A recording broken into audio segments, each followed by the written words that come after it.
ආයුබෝවන් දරුවනේ අපි අද සාකච්ඡා කරන්නේ අධ්‍යයන පුත්සාතික පත්‍ර උසස් පෙළ ආර්ථික විද්‍යාව විෂය නිර්දේශයට අදාළ 13 වෙනි ශ්‍රේණියේ 3 වෙනි වාරයට අදාළ වන 11 වෙනි නිපුණතාව. මේ නිපුණතාව මේ දරුවෝ දන්නවා නිපුණතා මට්ටම් 9ක් මත පදනම් වෙලා සකස් වෙලා තියෙන්නේ. එතනින් අද දවසේ අපි සාකච්ඡා කරනවා 11.1 11.2 සහ 11.3 කියන නිපුණතා මට්ටම් 3 පිළිබඳව. 11 නිපුණතාවෙන් කියවෙන්නේ සංවර්ධනයේ විවිධත්වය විග්‍රහ කරමින් තිරසාර සංවර්ධනය සඳහා දායක වීමේ ඇල්ම ප්‍රදර්ශනය කරයි. මේ නිපුණතාවට අදාළ පළවෙනි නිපුණතා මට්ටම වෙන්නේ ආර්ථික වෘද්ධියේ වැදගත්කම අගය කරමින් ආර්ථික වර්ධනයට ඉවහල් වන සාධක විශ්ලේෂණය කරයි. එතකොට මේ නිපුණතා මට්ටමට අදාළ අපේක්ෂිත ඉගෙනුම් ඵල මේ තිරේ දැක්වෙනවා. එතකොට නිපුණතා මට්ටම අධ්‍යයනයේ අවසානයේදී අපි අපේක්ෂා කරන්නේ ශිෂ්‍යයන් මේ කියන ඉගෙනුම් ඵල අත්කරගන්නේ කියලා. විභාගයේදී ඇගීමට ලක් වෙන්නේ ශිෂ්‍යයන් කොයිතරම් දුරට මේ ඉගෙනුම් ඵල අත්කරගෙන තියෙනවද කියන එක. හොඳයි අපි මාතෘකාවට ප්‍රවේශ වෙමු. ඉස්සරලාම අපි සාකච්ඡා කරන්නේ ආර්ථික වර්ධනය පිළිබඳව. මේ දරුවෝ දන්නවා ආර්ථික වර්ධනය කියන සංකල්පය පිළිබඳව ආර්ථික විද්‍යාව විධිමත්ව ඉගෙන ගන්න අය පමණක් නෙවෙයි සාමාන්‍යයෙන් අනෙකුත් අය පවා වර්තමානයේ සාකච්ඡා කරන සංකල්පයක්. ඒකට හේතුව තමයි රටක ආර්ථික කාර්යසාධනය, ජනතාවගේ ජීවන මට්ටම, ඒ වගේම සේවා නියුක්තිය, දරිද්‍රතාව යනාදී තත්ත්වයන් රාශියක් පදනම් වෙන්නේ ආර්ථික වර්ධනය මත.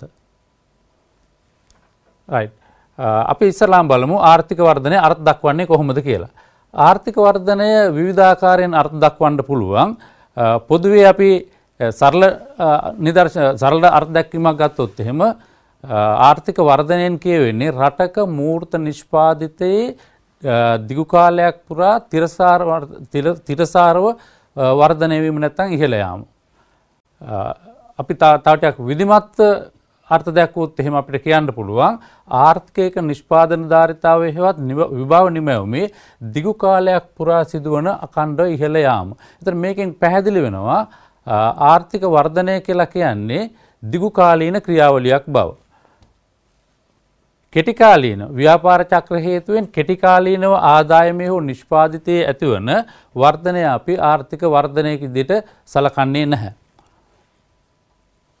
එතන මේ අර්ථ දැක්වීමේ මේ දරුවන්ට මතක ඇති මේට පෙර විභාගයේදී විභව නිමැවුම අර්ථ දක්වන්න කියලා ශිෂ්‍යයන්ට ප්‍රශ්නයක් දීලා තිබුණා. ඒ අනුව අපි බලමු විභව නිමැවුම කියන්නේ මොකක්ද කියලා. ආර්ථිකයක සියලුම සම්පත් පූර්ණ වශයෙන් සහ ප්‍රශස්ත අන්දමින් උපයෝජනය කළ විට ලබාගත හැකි මූර්ත නිමැවුම් මට්ටමට තමයි අපි විභව නිමැවුම් මට්ටම කියලා කියන්නේ. එතන මේ විභව නිමැවුම් මට්ටම අපි පූර්ණ සේවා නියුක්ත නිමැවුම් මට්ටම විදිහටත් හඳුන්වනවා. එතන ආර්ථික වර්ධනයේදී සිදුවෙන්නේ මෙන්න මේ කියන විභව නිමැවුම් මට්ටම ඉහළ යාම. හොඳයි අපි ඊළඟට බලමු ආර්ථික වර්ධනය මනින්නේ කොහොමද? ආර්ථික වර්ධනය කියන සංකල්පය ප්‍රායෝගික භාවිතය සඳහා ඕනෑම සංකල්පයක් ප්‍රායෝගික භාවිතය සඳහා යොදා ගැනීමේදී එය ප්‍රමාණීකරණය කරන්න පුළුවන් විය යුතුයි. ඒ අනුව අපි බලමු ආර්ථික වෘද්ධිය නැත්නම් ආර්ථික වර්ධනය ප්‍රමාණීකරණය කරන්නේ කොහොමද කියන එක. ඒ සඳහා අපිට ප්‍රවේශ දෙකක් පාවිච්චි කරන්න පුළුවන්. ආර්ථික වර්ධනය මැනීම සඳහා ප්‍රවේශ දෙකක් පාවිච්චි කරන්න පුළුවන්. එකක් කාලයත් සමග මූර්ත දලදේශීය නිෂ්පාදිතයේ හෝ මූර්ත දලජාතික නිෂ්පාදිතයේ ඉහළ යාම නැත්නම් වැඩිවීම මගින්. ඊළඟ ප්‍රවේශය කාලයත් සමග ප්‍රතිශීර්ෂ මූර්ත දලදේශීය නිෂ්පාදිතයේ හෝ දලජාතික නිෂ්පාදිතයේ වැඩිවීම මගින්. මේ ප්‍රවේශ දෙකෙන් වඩාත් ප්‍රචලිතව පාවිච්චි වෙන්නේ පළවෙනි ප්‍රවේශය. ඒ කියන්නේ මූර්ත දලදේශීය නිෂ්පාදිතයේ හෝ මූර්ත දලජාතික නිෂ්පාදිතයේ වැඩිවීම මගින් තමයි අපි ආර්ථික වෘද්ධිය මැනලා දක්වන්නේ. එතකොට එහෙම මැන්නපුහාම ලැබෙන අගය අපි කියනවා ආර්ථික වර්ධන අනුපාතය කියලා. ආර්ථික වර්ධන ඕනෑම වර්ෂයක ආර්ථික වර්ධන අනුපාතය අපිට ගණනය කරන්න පුළුවන් අදාළ වර්ෂය නැත්නම් ප්‍රවර්තන වර්ෂයේ දල ජාතික ආදායමත් ඊට පෙර වර්ෂයේ දල ජාතික ආදායමත් අතර වෙනස පෙර වර්ෂයේ දරජාතික ආදායමේ වෙනසින් බෙදලා 100න් ගුණ කරපුවාම ලැබෙන අගයට අපි කියනවා ආර්ථික වර්ධන අනුපාතය කියලා. මේ අගය ධනාගයක් වෙන්නත් පුළුවන් ඍණාගයක් වෙන්නත් පුළුවන්. මේ ලැබෙන අගය ධනාගයක් වෙන්නත් පුළුවන් ඍණාගයක් වෙන්න පුළුවන්. හේතුව ප්‍රවර්තන වර්ෂයේ දල ජාතික නිෂ්පාදිතය ඊට පෙර වර්ෂයේ දල ජාතික නිෂ්පාදිතයට වඩා අඩු නම් ආර්ථික වර්ධන අනුපාතයේ ඍණාගයක් ගන්නවා. දැන් මේ දරුවෝ දන්නවා වර්තමානයේ මේ කොවිඩ් වසංගතයත් එක්කලා බොහෝ රටවල ආර්ථික වර්ධන අනුපාතය 15යි සමහර රටවල ආර්ථික වර්ධන අනුපාතය ඍණාගයක් ගනී කියලා අපේක්ෂා කරනවා. ඒතකොට ඍණාගයක් ගන්නවා එක ටිකකින් අපේක්ෂා කරන්නේ පෙර වර්ෂයට සාපේක්ෂව ප්‍රවර්තන වර්ෂයේ නැත්නම් සලකා බලන වර්ෂයේ දල ජාතික නිෂ්පාදිතයේ අඩුවීමක් සිදු වෙලා තියෙන විට. හොඳයි. එතකොට ඒ වගේම දැන් ආර්ථික වර්ධන හුදෙක් ආර්ථික වර්ධන අනුපාතයේ අගය විමර්ශනය කිරීම මගින් රටක ආර්ථික වර්ධන ක්‍රියාවලිය පිළිබඳව පැහැදිලි අදහසක් ලබා ගන්න බෑ. ඒ සඳහා වර්ෂ කිහිපයක සාමාන්‍ය අපි කියන අවුරුදු 10ක් 15ක් සමහරට 20ක් කාලයක් ආර්ථික වර්ධන අනුපාතිකයේ සාමාන්‍ය මධ්‍යම අගය ගණනය කිරීම මගින් අපිට පුළුවන් අදහසක් ලබා ගන්න ඒ රටේ නැත්නම් ඒ ආර්ථිකයේ ආර්ථික වෘද්ධිය පිළිබඳව. හොඳයි අපි බලමු ඊළඟට ශ්‍රී ලංකාවේ මෑත වර්ෂවල ආර්ථික වර්ධන අනුපාතිකය. දැන් මේ ටේබල් එකේ දැක්වෙනවා වර්ෂ 5ක 2014 සිට 2018 දක්වා වන ආර්ථික වර්ධන අනුපාතිකය ශ්‍රී ලංකාවේ. අපිට ඉතා පැහැදිලිව පේනවා මේ වර්ෂ 5ක කාලය තුල ආර්ථික වර්ධන අනුපාතය ක්‍රමෙන් අඩුවීමේ ප්‍රවණතාවක් පෙන්눔 කරනවා. 2014 5ක් වෙච්ච දළ දේශීය නිෂ්පාදනයේ වර්ධන වේගය 2018 වෙනකොට 3.2 දක්වා අඩු වෙලා තියෙනවා. ඒ වගේම මේ වර්ෂ 5 තුල අපි සාමාන්‍ය ගත්තොත් 4.2ක ආර්ථික වර්ධන වේගයක් නිරූපණය කෙරෙන්නේ. මේ අගය සංවර්ධනය වන රටකට කිසිසේත්ම ප්‍රමාණවත් ආර්ථික වර්ධන වේගයක් නෙවෙයි කියලා මේ දරුවෝ දන්නවා. හොඳයි. දැන් අපි ඊළඟට බලමු ආර්ථික වර්ධනය තීරණය කරන සාධක මොනවද කියලා. දැන් ආර්ථික වර්ධනය වේගවත් කිරීම සඳහා ප්‍රතිපත්ති සම්පාදනයේදී ඉතා වැදගත් වෙනවා ආර්ථික වර්ධනය තීරණය වෙන සාධක මොනවද කියලා දැනගෙන ඉන්න එක. අපි බලමු ආර්ථික වර්ධනය තීරණය වෙන සාධක මොනවද කියලා. අපි සාධක ශීර්ෂ කිහිපයක් අතර සාකච්ඡා කරන්න පුළුවන්. එකක් තමයි සම්පත් සම්භාරය. ඕනෑම රටක ආර්ථික වර්ධනය තීරණය වීම කෙරේ බලපාන ප්‍රධානතම සාධකයේ තමයි සම්පත් සම්භාරය. මේ දරුවෝ දන්නවා දැන් ඕනෑම කුටුම්බයක් ගත්තාම ඕනෑම කුටුම්බයක ආදායම තීරණය වන එක් සාධකයක් තමයි ඒ කුටුම්බය සතුව තියෙන සම්පත් ප්‍රමාණය. ඒ ආකාරයෙන්ම රටක් ගත්තාම රටක ආර්ථික වර්ධන වේගය තීරණය වන ප්‍රධාන සාධකයක් වෙන්නේ ඒ රට සතුව තියෙන සම්පත් සම්භාරය. මේ සම්පත් සම්භාරයේ කොටස් කීපයකට අපිට සලකා බලන්න පුළුවන්. භෞතික ප්‍රාග්ධනය. මේ දරුවෝ දන්නවා භෞතික ප්‍රාග්ධනය කියලා කියන්නේ ගොඩනැගිලි යන්ත්‍ර සූත්‍ර මංමාවත් වරාය ගුවන්තොටුපොළ යනාදී නිෂ්පාදන මෙවලම් නිෂ්පාදන ක්‍රියාවලියේදී යොදා ගන්නා භෞතික මෙවලම් තමයි භෞතික ප්‍රාග්ධනය කියලා කියන්නේ. ඒතර භෞතික ප්‍රාග්ධනයේ තොගය මත තමයි එකක් තොගය මත තීරණය වෙනවා ආර්ථික වර්ධන අනුපාතිකය.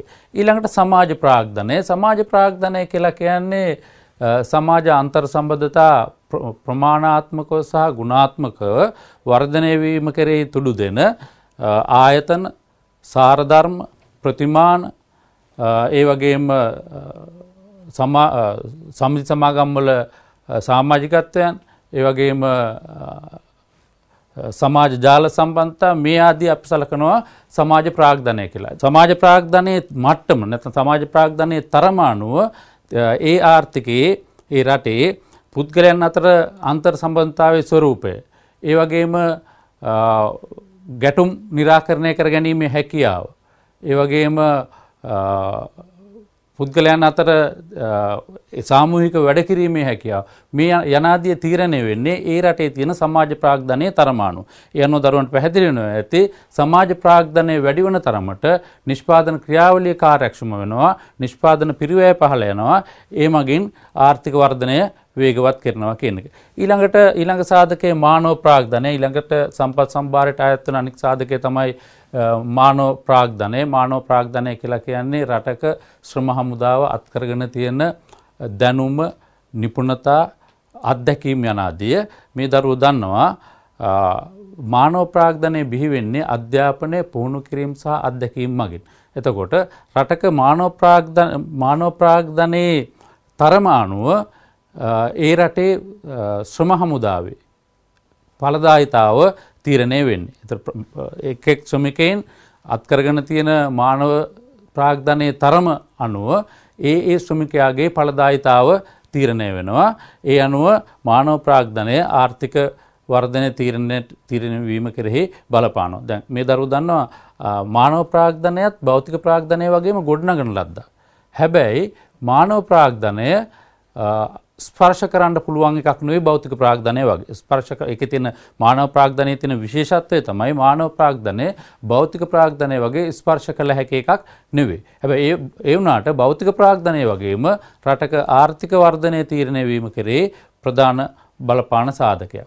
ඊළඟට ස්වාභාවික ප්‍රාග්ධනය නැත්නම් ස්වාභාවික සම්පත් අපි දන්න භූමිය, ගංගා, ඇලදොල යන ආදී ස්වභාව ධර්මයෙන් දායාද වෙලා තියෙන නිෂ්පාදන සම්පත් අපි ස්වාභාවික සම්පත් විදියට නැත්නම් ස්වාභාවික ප්‍රාග්ධනය විදියට සලකනවා. ඒතර මේවා තමයි සම්පත් සම්භාරය අතර ගැනෙන්නේ. ඊළඟට ආර්ථික වර්ධනය තීරණය වීම කෙරේ බලපාන අනෙක් සාධකය තමයි සම්පත් ඵලදායීතාව. එතකොට රටක සම්පත් ප්‍රමාණය මත පමණක් නෙවෙයි ඒ සම්පත් වල ශ්‍රමයේද ඇතුළුව සියලුම නිෂ්පාදන සම්පත් වල ඵලදායීතාව මත තමයි ආර්ථික වර්ධනය තීරණය වෙන්නේ. එතකොට සම්පත් ඵලදායීතාව තීරණය වෙන සාධක ගණනාවක් දක්වලා තියෙනවා. මම මේ සාධකයකින් එක විස්තර කරන්න උත්සාහ කරන්නේ නැහැ. ඒ සාධක තමයි තාක්ෂණික දැනුම. රටක් සතුව තියෙන තාක්ෂණික දැනුම. ඊළඟට කළමනාකරණය, මානව ප්‍රාග්ධනය අපි ඉස්සලා විස්තර කරුවා. දේශපාලන ස්ථායීතාව ඉතා වැදගත් සාධකයක්. ආකල්ප හා ප්‍රතිමාන පුද්ගලයන්ගේ ආකල්ප හා ප්‍රතිමාන, ඒ වගේම ශ්‍රම විභජනය හා විශේෂ ප්‍රාගුණ්‍ය යනාදී සාධක මත තමයි රටක සම්පත්වල ශ්‍රමයේද ඇතුළුව නිෂ්පාදන සම්පත්වල ඵලදායීතාව තීරණය වෙන්නේ. ඒතර නිෂ්පාදන සම්පත්වල ඵලදායීතාව වැඩි වන තරමට ඒ රටේ ආර්ථික වර්ධන වේගය ඉහළ යනවා, නිෂ්පාදන හැකියාව වර්ධනය වෙනවා. තවත් ආර්ථික වර්ධනය කෙරේ තීරණය කරන සාධකයක් තමයි ආර්ථික ස්ථායීතාව. මේ දරුවෝ දන්නවා ආර්ථික ස්ථායීතාව කිව්වහම ආර්ථිකයක අභ්‍යන්තර ස්ථායීතාව සහ බාහිර ස්ථායීතාව දෙකම අත්කර ගැනීම අත්‍යවශ්‍යයි. අභ්‍යන්තර ස්ථායීතාව කිව්වම අපි දන්නවා නිෂ්පාදනය, සේවා නිමැවුම, ඒ වගේම සේවා නියුක්තිය, ඒ වගේම මිල මට්ටම් යනාදී දැඩි උච්චාවචන වලින් තොරව පවත්වාගෙන යාම තමයි අපි අභ්‍යන්තර ස්ථායීතාව විදිහට සලකන්නේ. බාහිර ස්ථායීතාව විදිහට සලකන්නේ ගෙවුම්ශේෂී සමතුලිතතාව සහ ඒ වගේම විනිමය ආනුපාතිකවල උච්චාවචනයෙන් තොරව පවත්වාගෙන යාම. ඒතර මෙන්න මේ தත්වයත් ආර්ථික වර්ධනය තීරණය කරන සාධකයක්. තවත් ඉතා වැදගත් සාධකයක් තමයි මෑතකදී සිට කතා බහට ලක් වෙන යහපාලනය. යහපාලනය කියලා කියන්නේ පාලනයේ ගුණාත්මක බව. වංචා දූෂණ අඩුවීම, ප්‍රජාතන්ත්‍රවාදයේ සුරැකීම, සාධාරණත්වය යනාදී ගුණාංග ඇතුළත් පාලනයට අපි කියනවා යහපාලනය කියලා. යහපාලනයක් පවත්නා විට ප්‍රෝත්සාහයන් වැඩි වෙනවා. ජනතාව, ඒ වගේම ව්‍යාපාරිකයන් නිෂ්පාදන ක්‍රියාවලියට දායක වීමේ ඇල්ම වැඩි වෙනවා. ඒ හරහා ආර්ථික වර්ධනය වේගවත් වෙනවා. මෙන්න මේවා තමයි ඉතා කෙටියෙන් සාකච්ඡා කරුවොත් එහෙම ආර්ථික වර්ධනය තීරණය කරන සාධක විදියට සලකන්නේ. හොඳයි. අපි ඊළඟට බලමු ආර්ථික වර්ධනයේ ප්‍රතිලාභ මොනවද කියලා. ආර්ථික වර්ධනය මගින් රටකට, ආර්ථිකයට, ජනතාවට අත්වෙන ප්‍රතිලාභ මොනවද? මේ විදිහට අපිට ආර්ථික වර්ධනයේ ප්‍රතිලාභ දක්වන්න පුළුවන්. සේවා නියුක්තිය ඉහළ යනවා. ආර්ථික වර්ධනය වෙනවා කියලා කියන්නේ භාණ්ඩ හා සේවා නිෂ්පාදනයේ මූර්ත නිෂ්පාදනයේ ඉහළ යාම, භාණ්ඩ හා සේවා මූර්ත නිෂ්පාදනයේ ඉහළ යාමත් සමග ඒ අංශයේ සේවා නියුක්තිය වැඩි වෙනවා. ඒ තුලින් රටක සේවා නියුක්තිය ඉහළ නංවා ගන්න පුළුවන්. ඊළඟට ජනතාවගේ ආදායම ඉහළ යනවා. සේවා නියුක්තිය ඉහළ යාමත් සමග ජනතාවගේ ආදායම් මට්ටම් ඉහළ යනවා. ජනතාවගේ ආදායම් මට්ටම් ඉහළ යාමත් සමග ජීවන තත්ත්වය ඉහළ යනවා. ඔවුන්ට පෙරට වඩා වැඩි ගුණාත්මක තත්ත්වයෙන් යුක්ත භාණ්ඩ හා සේවා පරිභෝජනය කිරීමේ හැකියාව ලැබෙනවා. ඒ හරහා ජනතාවගේ ජීවන තත්ත්වය ඉහළ යනවා ආර්ථික වර්ධනයේ ප්‍රතිලාභ විදියට. ඊළඟ එක තමයි දරිද්‍රතාව පහළ යනවා. ජනතාවගේ ආදායම ඉහළ යාමත් සමග දරිද්‍රතා මට්ටම් පහළ යාම තවත් ප්‍රතිලාභයක්. ඒ වගේම ආයෝජන ශක්තිමත් වීම. ඒතර රටක භාණ්ඩ හා සේවා නිෂ්පාදනය වැඩි වන තරමට භාණ්ඩ හා සේවා සඳහා තියෙන ඉල්ලුම වැඩි වන තරමට භාණ්ඩ හා සේවා නිෂ්පාදනය කිරීම සඳහා ආයෝජන අවශ්‍ය වෙනවා. ආයෝජන සඳහා තියෙන ඉල්ලුම වැඩි වෙනවා. එතකොට මේ විදිහට ආර්ථිකයේ වේගයෙන් වර්ධනය වන විට භාණ්ඩ හා සේවා සඳහා තියෙන ඉල්ලුම වැඩි වන විට භාණ්ඩ හා සේවා නිෂ්පාදනය කිරීම සඳහා තව තවත් ආයෝජන ඉල්ලුම වැඩි වෙනවා. ඒ හරහා රටක ආයෝජන ශක්තිමත් වෙනවා ආර්ථික වර්ධනයේ ප්‍රතිඵලයක් විදිහට. ඊළඟ සාධකය තමයි සාර්ථක රාජ්‍ය මූල්‍ය කළමනාකරණයක් පවත්වා ගත හැකි වීම. මේකෙන් ඇත්තටම අදහස් කරන්නේ දැන් රටක ජනතාවගේ ආදායම ඉහළ යන විට ඒකේ ප්‍රතිඵල විදිහට ආණ්ඩුවේ නැත්නම් රජයේ ආදායමත් ඉහළ යනවා. රජයේ ආදායම ඉහළ යන විට රජයට හැකියාව ලැබෙනවා ඉතා පහසුවෙන් රජයේ වියදම් කළමනාකරණය කර ගැනීම. අයවැයට පීඩනයක් ඇති නොවන ආකාරයට රජයට පුළුවන්කම ලැබෙනවා රජයේ කටයුතු කළමනාකරණය කර ගැනීමට. ජනතාවගේ ආදායම් වැඩි වෙන විට රජයේ බදු සහ බදු නොවන ආදායම් ඉහළ යනවා. රජයේ බදු සහ බදු නොවන ආදායම් ඉහළ යන විට රජයේ වියදම් ඉතා හොඳින් කළමනාකරණය කර ගැනීමට හැකියාව ලැබෙනවා. ආර්ථික වර්ධනයේ තවත් ප්‍රතිලාභයක් තමයි ව්‍යවසායික විශ්වසනීයත්වයේ වර්ධනය වීම. රටක වේගයෙන් වර්ධනය වෙන රටක ආර්ථිකයේ වේගයෙන් වර්ධනය වන විට ව්‍යවසායකයන් දිගුකාලීන ආයෝජන සඳහා පෙළඹෙනවා. ඒ වගේම ව්‍යාපාරික විශ්වසනීයත්වයේ වර්ධනය වීමත් සමග කොටස් වෙළඳපොළ වර්ධනය වීමත් දකින්න පුළුවන්. මේකත් ආර්ථික වර්ධනයේ තවත් ප්‍රතිලාභයක්. ඊළඟට ගෙවුම් ශේෂය ශක්තිමත් වෙනවා. ඒ වගේම අපේ රටේ නිෂ්පාදන ඉහළ යාමත් සමග අපි අපනයන වැඩි වෙනවා. අපනයන වැඩි වීම හරහා ගෙවුම් ශේෂය ශක්තිමත් වෙනවා. ඒ වගේම අන්තර්ජාතික විශ්වසනීයත්වයේ ගොඩනැගීම. රටක ආර්ථික වර්ධනය වේගය වැඩි වන විට ඒ කියන්නේ රටක ඉතා වේගයෙන් වර්ධනය වන විට විදේශීය ආයතනවල විදේශී රාජ්‍යයන්ගේ ණය දෙන ආයතනවල විශ්වාසය ගොඩනැගෙනවා ඒ රට කෙරෙහි. ඊටාම කෙටියෙන් මෙන්න මේවා තමයි ආර්ථික වර්ධනයේ ප්‍රතිලාභ විදිහට අපි සලකන්නේ. ඊළඟට අපි බලමු ආර්ථික වර්ධනයේ පිරිවැය මොනවද කියලා. එතකොට ආර්ථික වර්ධනය රටකට ප්‍රතිලාභ ගෙන දෙනවා වගේම යම් යම් පිරිවැයත් ඇති කරනවා. අපි බලමු මොනවද ආර්ථික වර්ධනයේ පිරිවැය කියලා. එකක් පාරිසරික ගැටලු. පාරිසරික ගැටලු ඇතිවීම. භාණ්ඩ හා සේවා නිෂ්පාදනය කිරීම සඳහා එක පැත්තකින් අපි ස්වාභාවික සම්පත් භාවිත කරනවා. ඒ හරහා විවිධ ආකාරයෙන් පරිසරය දූෂණයට ලක් වෙනවා. අනිත් පැත්තෙන් ජල මූලාශ්‍ර දූෂණය වීම. ඒ වගේම පරිසර හායනය. ඒ වගේම ප්‍රතිස්ථාපනය කළ නොහැකි සම්පත් විනාශ වීම. භාණ්ඩ හා සේවා නිෂ්පාදනය සඳහා ප්‍රතිස්ථාපනය කළ නොහැකි සම්පත් වැඩි වැඩියෙන් යොදා ගන්නා විට ඒ සම්පත් ක්‍රමයෙන් විනාශයට පත්වීම.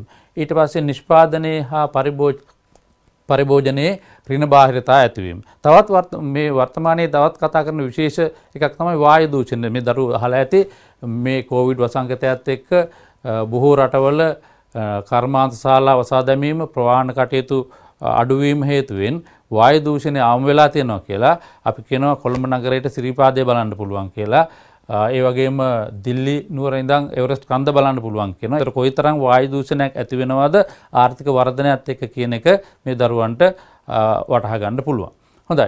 ඊළඟට තවත් කාරණයක් තමයි ආර්ථිකයේ උද්දමනකාරී තත්ත්ව පැනනගීම. ආර්ථික වර්ධනයත් සමග යම් ආකාරයක උද්දමනකාරී තත්ත්වයක් පැනනගින්න පුළුවන්. ඒකට හේතුව දැන් ජනතාවගේ ආදායම් ඉහළ යාමත් එක්ක එක පැත්තකින් භාණ්ඩ හා සේවා සඳහා තියෙන ඉල්ලුම වැඩි වෙනවා. භාණ්ඩ හා සේවා සඳහා තියෙන ඉල්ලුම වැඩි වන විට භාණ්ඩ හා සේවාවල මිල ඉහළ යනවා.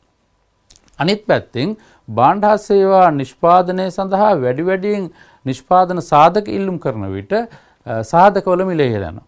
මේ විදිහට සාධකවල මිල ඉහළ යාමත් හේතුවෙන් අවසානයේදී භාණ්ඩවල මිල ඉහළ යනවා. ඒ හරහා ආර්ථිකය තුළ උද්දමනකාරී තත්ත්වයක් පැන නැගිය හැකියි. ඊළඟට ආදායම් ක්ෂමතාව හට ගැනීම. ආර්ථික වර්ධනයත් සමග ජනතාවගේ ආදායම් වේගයෙන් ඉහළ යාමට පටන් ගන්නවා. ජනතාවගේ වේගයෙන් ඉහළ යන ආදායම සමාන ආකාරයෙන් සිදු වෙන්නේ නැහැ. සමහර කුටුම්බ වලට සමහර පුද්ගලයන්ට සාපේක්ෂව වැඩි ආදායමක් ලැබෙන්න පුළුවන්. සමහර පුද්ගලයන්ට සාපේක්ෂව අඩු ආදායමක් ලැබෙන්න පුළුවන්. ඒතර ආර්ථික වර්ධනයේ ප්‍රතිලාභ සමාන ආකාරයට සාධාරණයි සැලකෙන සමාන ආකාරයට පුද්ගලයන් හෝ කුටුම්බ අතර බෙදී යන ආකාරයේ ප්‍රතිපත්ති ක්‍රියාත්මක නොවුනහොත් ඒ ආර්ථිකය තුළ ආදායම් විෂමතා හට ගැනීමේ ඉඩකඩක් ඇති වෙනවා. ඒ වගේම ප්‍රාදේශීය විෂමතා ඇතිවීම. අපි දන්නවා දැන් අපි ලංකාවේ උදාහරණයක් ගත්තොත් එහෙම කොළඹ ඇතුළත් බස්නාහිර පළාත රටේ දළදේශීය නිෂ්පාදිතයට 40%කින් දායක වන විට අනෙක් පළාත් 8ම දායක වෙන්නේ 60%කින්. සමහර පළාත් 2.3%යි සමහර පළාත්වල දායකත්වය. ඒකෙන් පැහැදිලි වෙනවා කොයිතරම් ප්‍රාදේශීය විෂමතාවක් තියෙනවද අපේ රටෙත් කියන එක. එතකොට ආර්ථික වර්ධනයත් සමග ආර්ථික වර්ධනයට සියලුම ප්‍රදේශ සමාන ආකාරයෙන් සම්බන්ධ කර නොගතහොත් ප්‍රාදේශීය විෂමතාවන් ඇති වෙන්න පුළුවන්. ඊළඟ තමයි ජීවන තත්ත්වයට බලපෑම් ඇතිවීම. ආර්ථික වර්ධනයේ ප්‍රතිලාභ සමානාකාරයෙන් බෙදී නොයාම මගින් ඇති වෙන ආදායම් විෂමතාවත් ඒ වගේම රජය අත්කර ගන්නා ආදායම ජනතාවගේ සුබ සාධනය වෙනුවෙන් වැය නොකර වෙනත් ව්‍යාපෘති සඳහා වැය කරොත් එහෙම ඒකත් එක හේතුවක් වෙනවා ජනතාවගේ ජීවන මට්ටම පහළ යාමට. ඊළඟට වර්තමාන පරිභෝජනය කැපකිරීමට සිදුවීම. ආර්ථික වර්ධනයේ ආවස්තික පිරිවැය තමයි වර්තමාන පරිභෝජනය කැපකිරීමට සිදුවීම. දැන් අපි ඉස්සෙල්ලා කතා කරුවා ආයෝජන වැඩි වෙනවා කියලා. ආයෝජන වැඩි කරන්න වෙන්නේ අපි ඉතිරි කිරීම තුලින්. ආයෝජන වැඩි කිරීම සඳහා වැඩියෙන් ඉතිරි කරනකොට අපි කරන්නේ මොකද්ද? වර්තමාන පරිභෝජනය කැපකිරීම. එතකොට වර්තමාන පරිභෝජනයේ ආයෝජන වෙනුවෙන් කැපකිරීම තමයි අපි කියන්නේ ආර්ථික වර්ධනයේ ආවස්තික පිරිවැය කියලා. හරි. එතකොට මෙන්න මේ විදිහට ආර්ථික වර්ධනයේ පිරිවැය ගණනාවක් තියෙනවා රටට සමාජයට සහ පුද්ගලයන්ට. ඒ වගේම ප්‍රතිලාභ වගේම යම් පිරිවැයත් ඇති කරනවා කියන එක මේ දරුවෝ මතක තබා ගත යුතුයි. ඊළඟට අපි බලමු වෘද්ධි ක්‍රියාවලිය ජයගත් රටවල පොදු ලක්ෂණ. දැන් රටවල් 13ක වෘද්ධි ක්‍රියාවලිය ජයගත් රටවල් 13ක පොදු ලක්ෂණ ඒ රටවල ලක්ෂණ විශ්ලේෂණය කිරීම මගින් තමයි මේ නිගමනයට එළඹිලා තියෙන්නේ. ඒ රටවල් කොහොමද ආර්ථික වෘද්ධිය අත්කරගත්තේ කියන එක. ඒතර ආර්ථික වෘද්ධිය අත්කර ගැනීමගත් රටවල තියෙන එක පොදු ලක්ෂණයක් තමයි ගෝලීය ආර්ථිකයෙන් පූර්ණ ලෙස වාසි ලබා ගැනීම. ඒ රටවල් සමත් වෙලා තියෙනවා ගෝලීය ආර්ථිකයෙන් පූර්ණ ලෙස වාසි ලබා ගන්න. ඒ වගේම සාර්ව ආර්ථික ස්ථායීතාව පවත්වා ගැනීම. සංවර්ධන ක්‍රියාවලිය ජයගත් රටවල් සමත් වෙලා තියෙනවා ඒ කාලය තුළ ආර්ථික ස්ථායීතාව පවත්වා ගැනීමට. ඒ වගේම ඉහළ ඉතුරුම් සහ ආයෝජන මට්ටමක් පවත්වා ගැනීම. ඒ වගේම සම්පත් බෙදී යාම වෙළඳපොළ බලවේග මගින් සිදුවීම. සම්පත් බෙදී යාමට රාජ්‍යාංශීය මැදිහත් වීමකින් තොරව වෙළඳපොළට ඉඩ දීලා තියෙනවා සම්පත් බෙදී යාම තීරණය කිරීම සඳහා. ඒ වගේම කැපවුණු සහ විශ්වසනීය ආරක්ෂම ආණ්ඩු පැවතීම. ඉතාම වැදගත් සාධකයක්. ඕනෑම රටක ජනතාව ආර්ථික වර්ධන ක්‍රියාවලියට දායක වෙන්න නම් ඒ සඳහා ඉහළ නායකත්වයේ කැප වෙන්න ඕන විශ්වසනීය නායකත්වයක් ආණ්ඩුවක් පවතින්න ඕන. මෙන්න මේ සාධක තමයි වර්ධන ක්‍රියාවලිය ආර්ථික වෘද්ධිය ජයගත් රටවලින් අපිට ඉගෙන ගැනීමට තියෙන පාඩම්. එතකොට ආර්ථික වෘද්ධි ක්‍රියාවලිය අත්කර ගැනීම සඳහා උත්සාහ කරන රටවල් වලට මේවා පාඩම් විදියට යොදාගෙන තම තමන්ගේ රටවල ප්‍රතිපත්ති සම්පාදනය කර ගැනීමට පුළුවන්. හොඳයි. ඊළඟට අපි බලමු වෘද්ධිය සම්බන්ධ නව සංකල්ප. දැන් ආර්ථික වෘද්ධිය පිළිබඳව කතා කරනකොට පොදුවේ නව සංකල්ප දෙකක් පිළිබඳව අපි කතා කරනවා ආර්ථික වෘද්ධිය සම්බන්ධයෙන්. එකක් තමයි දිලින්දන්ට හිතයිශී වෘද්ධිය, pro poor growth කියන එක. දිලින්දන්ට හිතයිශී වෘද්ධිය මේකෙන් අදහස් වෙන්නේ වෘද්ධි ක්‍රියාවලිය දිලිඳු පුද්ගලයන්ට ප්‍රතිලාභ ගෙන දෙන ඔවුන්ගේ ආදායම් ඉහළ යාමට තුඩු දෙන්නක් විය යුතුය. එතකොට ප්‍රතිපත්ති සම්පාදනය වෙන්න ඕනේ සියලුම පුද්ගලයන් ආර්ථික ක්‍රියාවලියට සම්බන්ධ කරගන්න ඒ හරහා දිලින්දන්ගේ ජීවන තත්ත්වය උසස් වීමට. ඒ වගේම වෘද්ධි ක්‍රියාවලියට දිලින්දන් සහභාගී කරගත හැකි වන පරිදි ප්‍රතිපත්ති සම්පාදනය කිරීම. එතකොට මෙන්න මේකට අපි කියනවා දිලින්දන්ට හිතයිශී ආර්ථික වෘද්ධිය කියලා. සියලුම පුද්ගලයන්ට ආර්ථිකයේ ඉන්න දිලිඳු පුද්ගලයන්ට ආර්ථික ක්‍රියාවලියට සම්බන්ධ විය හැකි ආකාරයේ ප්‍රතිපත්ති සකස් කිරීම තුළින් ඔවුන්ට ආර්ථික වර්ධන ක්‍රියාවලියේ ප්‍රතිලාභ අත්කර ගැනීමට හැකි විය යුතුයි. ඊළඟ එක සර්ව සහභාගීත්ව වෘද්ධිය, inclusive growth. මේකෙදි අදහස් වෙන්නේ වෘද්ධි ක්‍රියාවලියට සියලුම පාර්ශ්ව සහභාගී කරගත යුතුයි. සියලුම ප්‍රදේශ ඒ කියන්නේ වෘත්ති ක්‍රියාවලියට රටක තියෙන සියලුම ප්‍රදේශ සියලුම ජන කණ්ඩායම් සහභාගී කරගත යුතුයි. ඔවුන්ට ඒකේ ප්‍රතිලාභ හිමි විය යුතුයි. ඒ වගේම ඵලදායී ආර්ථික ක්‍රියාකර්ම වලට සහභාගී වීමට සියලුම දෙනාට ඉඩ තිබිය යුතුයි කියන එකයි සර්ව සහභාගීත්ව වෘත්තිය කියන සංකල්පයෙන් පැහැදිලි වෙන්නේ. මේ දරුවන්ට මේ සංකල්ප දෙක පිළිබඳව යම් දැනුමක් පැවතීම වැදගත් වෙනවා. හොඳයි, අපි මේ දක්වා කතා කරුවේ 11 නිපුණතාවට අදාළ 11 එක නිපුණතා මට්ටම. ඊළඟට අපි බලමු 11 දෙක නිපුණතා මට්ටම. 11 දෙක නිපුණතා මට්ටමෙන් කියවෙන්නේ සංවර්ධන ආශ්‍රිත විවිධ සංකල්ප විග්‍රහ කරයි. එතකොට ඊට අදාළ ඉගෙනුපල් ගණනාවක් දැක්වෙනවා. මම පෙර සඳහන් කරපු විදිහටම මේ නිපුණතා මට්ටම අධ්‍යයන අවසානයේදී සිසුන් මේ ඉගෙනුම්පල අත්කර ගනී කියලා අපේක්ෂා කරනවා. හොඳයි, අපි ඊළඟට කතා කරමු ආර්ථික වර්ධනයත් එක්ක බෙදලා තියෙන තවත් සංකල්පයක් ආර්ථික සංවර්ධනය. ආර්ථික සංවර්ධනය මේ දරුවෝ සමහර වෙලාවට පටලවා ගන්නවා ආර්ථික වර්ධනය සහ සංවර්ධනය. ආර්ථික සංවර්ධනය කියන්නේ ආර්ථික වර්ධනයට වඩා තරමක් පුළුල් සංකල්පයක්.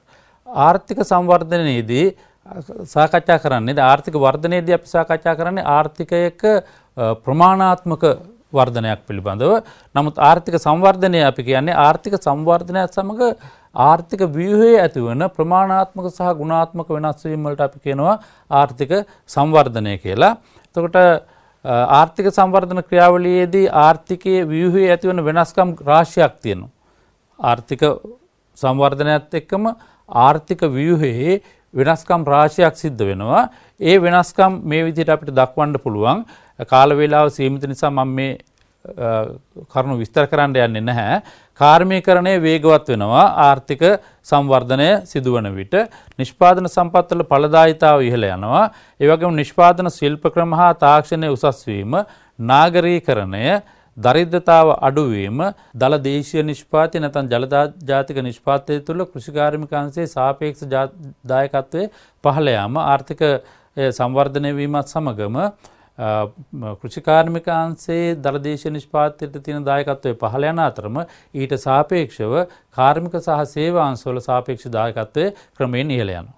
ඒ වගේම පරිභෝජන රටාව වෙනස් වෙනවා. ජනතාව ඉහළ ගුණාත්මක තත්ත්වයකින් යුක්ත පරිභෝජන සමහර විට ආනයන කිරීම මගින් හෝ පරිභෝජනය කිරීමට හැකියාව ලැබෙනවා. ඒ වගේම සේවා නියුක්ති ව්‍යුහය වෙනස් වෙනවා. කෘෂිකාර්මික අංශයේ සාපේක්ෂ වැදගත්කම අඩු වෙලා කාර්මික හා සේවා අංශවල සේවා නියුක්තිය ඉහළ යනවා.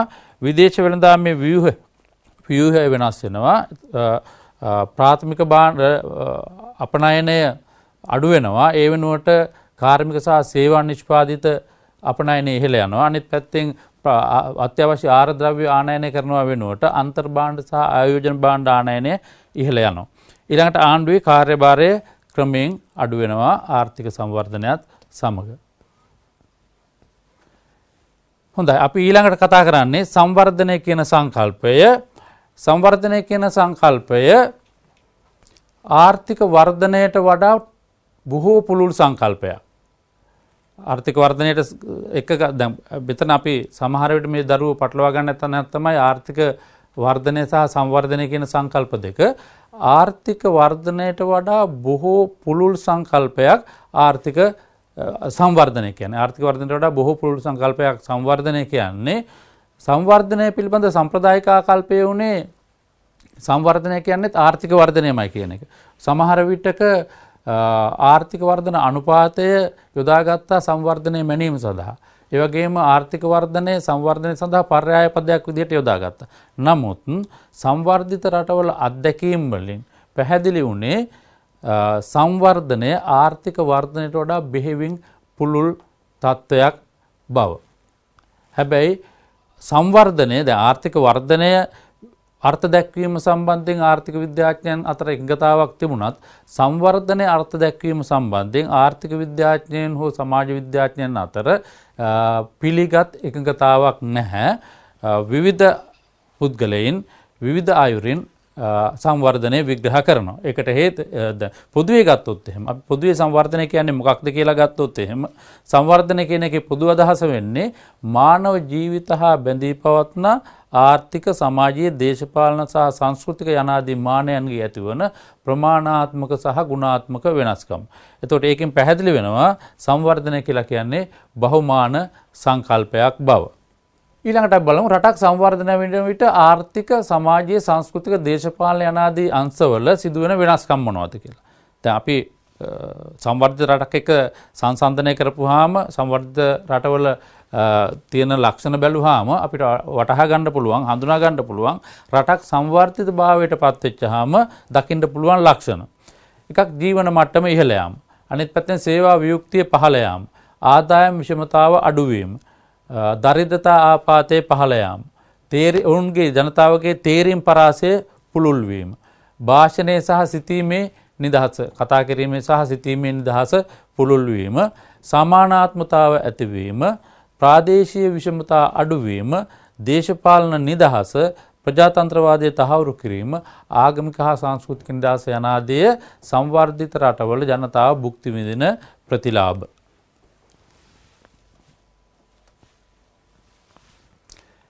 දැන් අපි මුලදී සඳහන් කරුවා සංවර්ධනය බහුමාන සංකල්පයක්. සංවර්ධනය අර්ථ දැක්වීම සම්බන්ධයෙන් සමාජ ආර්ථික විද්‍යාඥයන් අතර එකඟතාවක් නැහැ.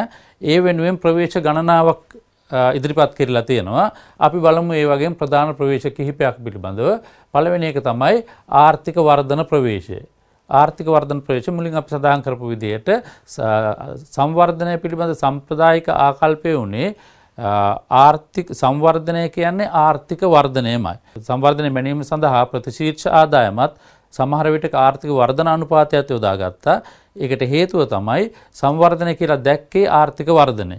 නමුත් පස්සේ විශේෂයෙන්ම 1960 දශක 70 දශක වෙනකොට සමහර රටවල දකින්න තිබිච්ච තත්ත්වය තමයි එම රටවල් වේගවත් ආර්ථික වෘද්ධියක් අත්කරගත්තා.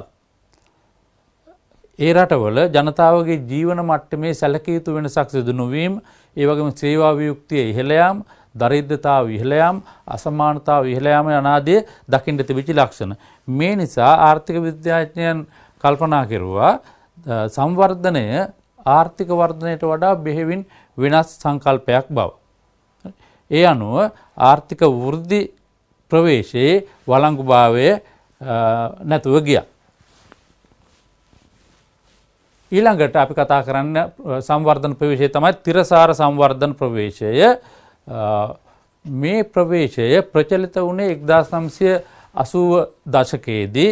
1990 දශකයේ විතර වෙනකොට තමයි අපේ පෙළපොත්වලටත් මේ තිරසාර සංවර්ධනය පිළිබඳ ප්‍රවේශය සාකච්ඡා කිරීමට යොමු වුණේ.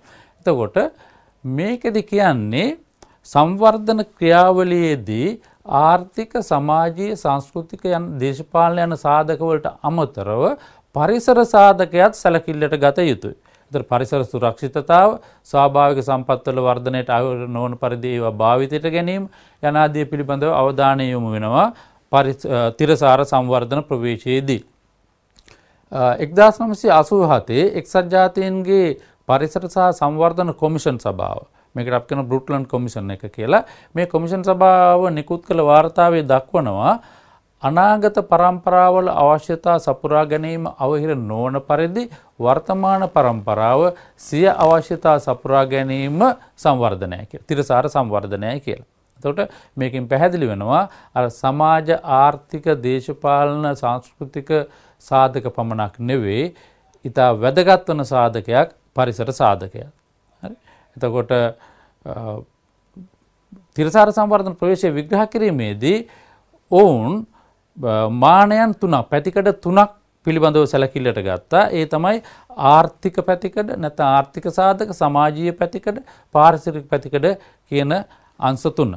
එතකොට සංවර්ධනයේදී මෙන්න මේ ආර්ථික, සමාජීය සහ පරිසර කියන තුන් අංශයේම තුලනාත්මක වර්ධනයක්, තුලනාත්මක සංවර්ධනයක් ඇතිවිය යුතුයි තිරසාර සංවර්ධනය සඳහා. අපිට පුළුවන් මේ එක් පැතිකඩට අදාළ වන අරමුණු තිරසාර සංවර්ධන ත්‍රිකෝණයෙන් දක්වන්න.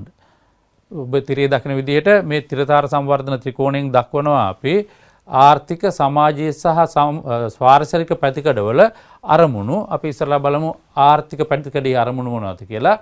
එතකොට ආර්ථික වෘද්ධිය, කාර්යක්ෂමතාව සහ ස්ථායීතාව තමයි ආර්ථික පැතිකඩේ අරමුණු වෙන්නේ. ඊළඟට සමාජීය පැතිකඩේ අරමුණු වෙන්නේ සාධාරණත්වය, සහභාගීත්වය, සවිබල ගැන්වීම, සමාජ සංචලතාව, සමාජ සහජීවනය සහ සංස්කෘතික අනන්‍යතාව.